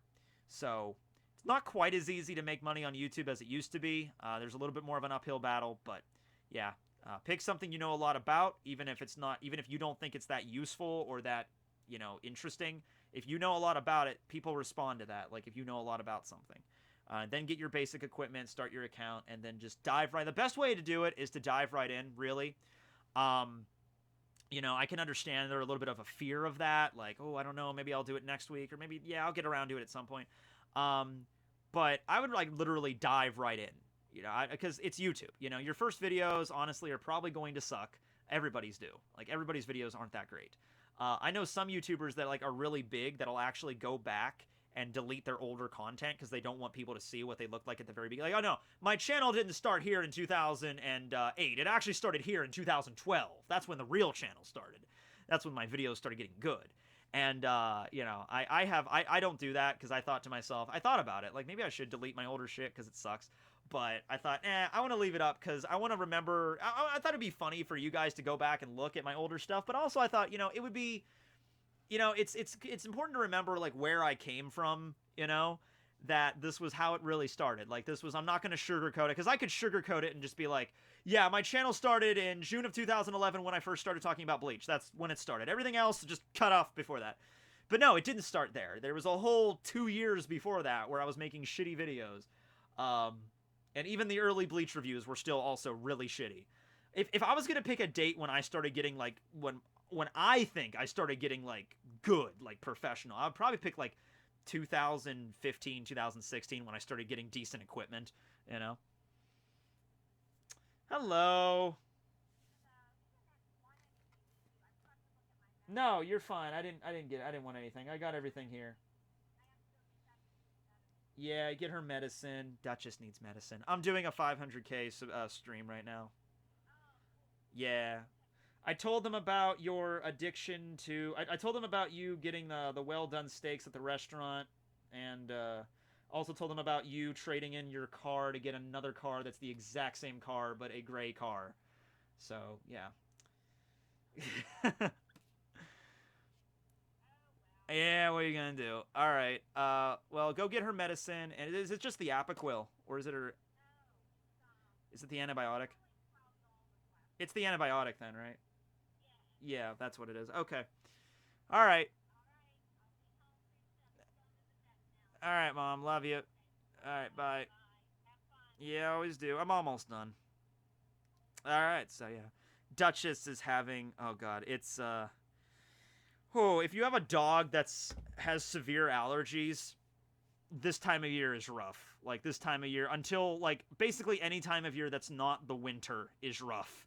But yeah, the spring and the summer are really bad on Duchess. Like, her feet get so, like, raw and just itchy, and she loses fur, and it gets all over her body, and oh god, she has really bad allergies. We give her Apoquil as an allergy medication, and she sometimes she starts bleeding because she's, like, biting herself, and we can't, we stop her whenever we can, but it's like her whole body is just itchy as hell, and we feel bad for her. So we have to get her antibiotics sometimes just so she doesn't get infected, and it's rough. Poor puppy. Why did I set my channel name as Tekking? Because I'm the king of tech, and I was 12 when I came up with it, so poor literacy was cool. Let's see here. I feel like I'm just going to inherently miss a few of these super chats, but I'm reading some of the cheaper ones.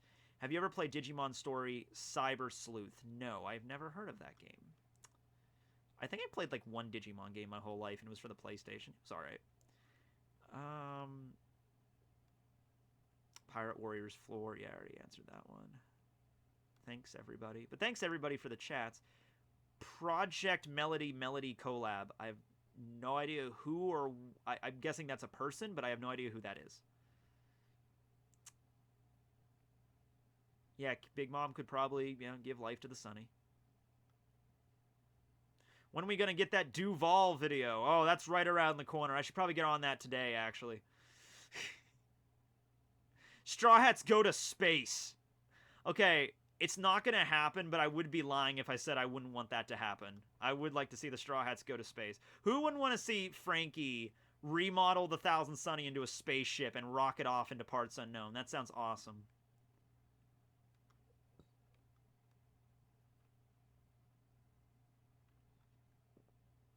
I've never read Unordinary.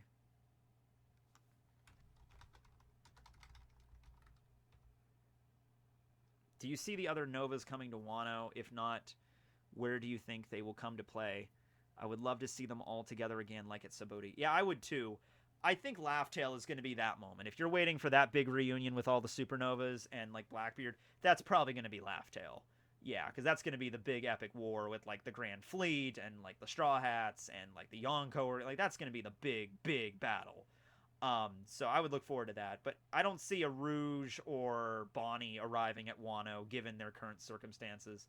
I could see, I don't even see Beiji arriving at Wano given his current circumstances. Hawkins is there, Drake is there, Kid's already there, Killer's there, Law's there, Apu's there. Okay, so I guess that pretty much covers everybody, yeah. Given what Beiji's doing with his cover story, I guess out of all of these, I guess a Rouge would be the one that's the most likely to show up just because we don't really know what is up with a Rouge. We know he was healing at the balloon terminal, but that was a while ago. So a Rouge, I guess, would be the most likely to show up, but I don't think he will. Bonnie's dealing with Reverie stuff at Marijois. I don't think she's going to go from Marijois all the way over to Wano. And currently Beiji is having his little cover series. Have you ever played Persona Q2? No, the only Persona games I've ever played is a little bit of Persona 4 G Golden and all of Persona 5. Like, probably 3 times I've played Persona 5 if you include Royal. No, well, I've played FF7 back in the day. I'm going to try to get it for, because I was in Walmart shopping for groceries a few days ago, and they didn't even have Final Fantasy VII. Like, they didn't even have it, like, out of stock. Like, it wasn't even in the thing. Like, it was, like, sold out, and they replaced it with the Predator game. I'm like, damn, okay, shit. So, yeah.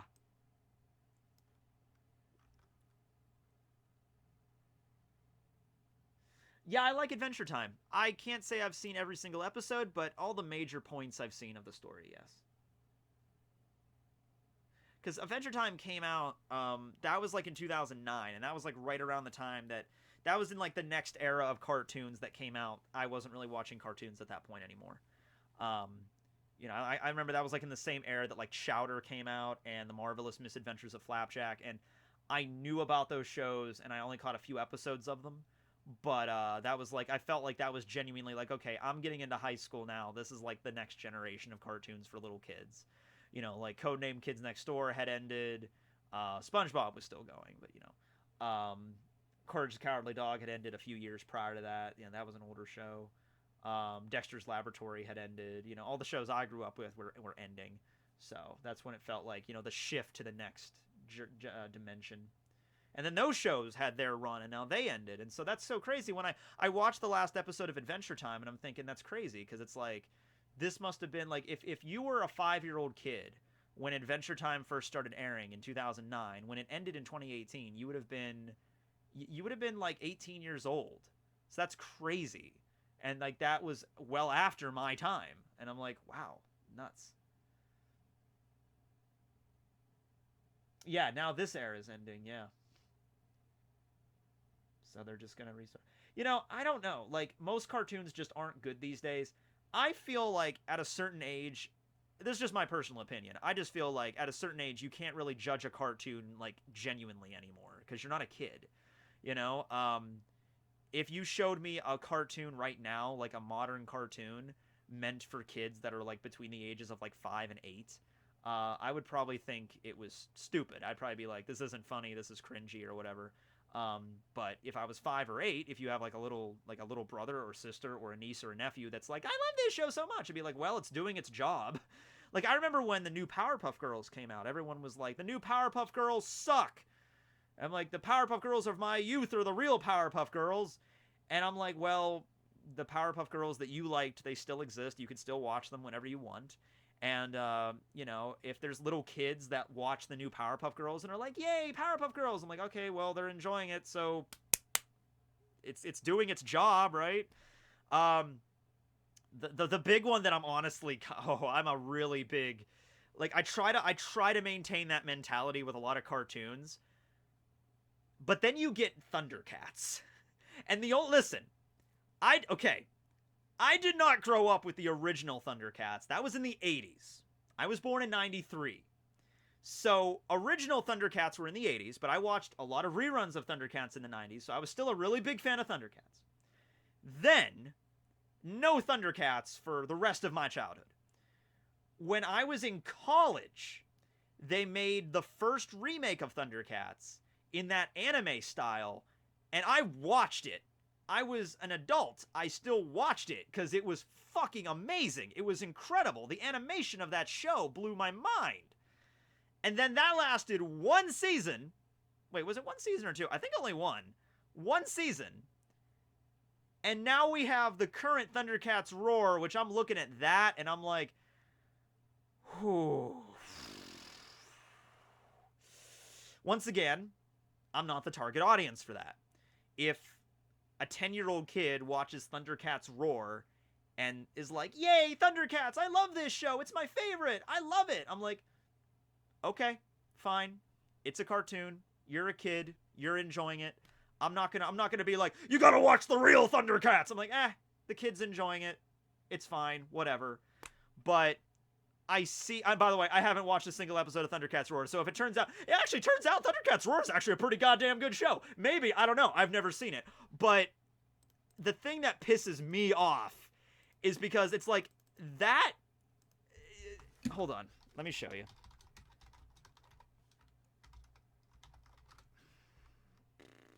Yeah, here it is. Here it is. Just... I'm more pissed that the anime style, like the 2012 Thundercats, I'm pissed that didn't continue. That's what I'm mad about. Alright? Because it had so much goddamn potential. So I look at something like this, and I'm like, okay, original Thundercats, it was the 80s. And as far as 80s animation goes, it was pretty much on point. Like, it's the 80s. It's not gonna be as polished as now. It's fine. And it was pretty damn good. Then you have the middle, which, like, okay, just try to take this away from the land of, like, you've seen the Thundercats. Looking at these three images, which one do you think deserves to have, like, a huge story built around it? 'Cause looking at the three images, it seems pretty goddamn obvious to me. You know? Like, it seems pretty damn obvious which one would be like, the middle one is clearly the best, the coolest, the best animation style. This should be a thing that should have, like, at least 5 seasons of material. This should have a lot of stuff here going for it, right? And it isn't. Now, granted, I don't know how long Thundercats Roar is gonna like, what season are we on Thundercats Roar? Are we only on first season and second season? I don't know. So maybe Thundercats Roar will only have 1 or 2 seasons, and then it'll die off, and then whatever. But I see the potential with that, and I just, oh god, that hurts.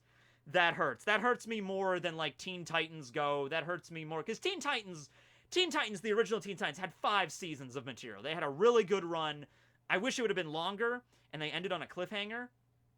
And they had the Teen Titans crossover thing, fine. But Teen Titans had a lot of stuff going for it. The Thundercats had 1 season. How much sugar's in that iced tea? Like 32 grams. 33 grams in an entire bottle. So, yeah. I'm trying to drink about 1 bottle a day. Or maybe... When I go down to fill up the bottle, I don't fill it up the whole way. I'm like, I fill it up to here, and then siphon, and then, like that last, and then fill it up to here, and then fill it up to here. And try not to drink too much of it in a day. Because there's, like, left to my own devices, I could fill this up and then down it in, like, hour. And I could fill back up and down it again. Like, you know. So, I'm trying to move a little bit more to the water.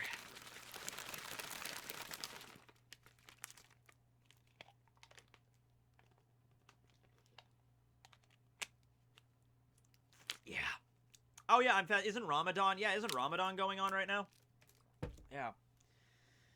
I love how passionate you are about everything. That's my appeal! Let's do some Tekking artwork.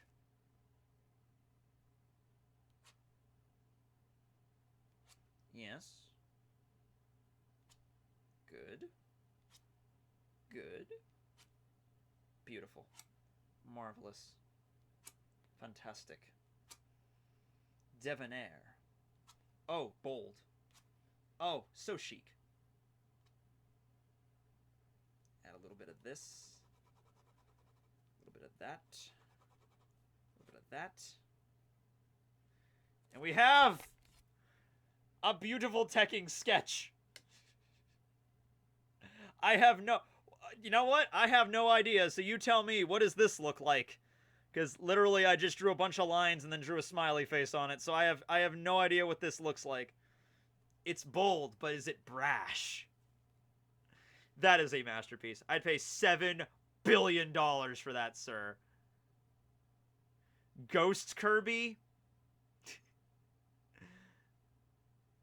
10 out of 10. Perona Ghost, a friend, a peanut. This, honestly, it kind of looks like, now that I'm looking at it from a different light, it kind of looks like an animated stalk of corn. Kind of. Like the corn stalk came to life. And okay, well, I guess we'll work with that. Okay, it's a corn stalk, so I'll try to make it look more like a corn stalk. Yeah. Little leaf there. I think I ruined it. I think I ruined it, guys. Alright, fine, whatever. It's contemporary.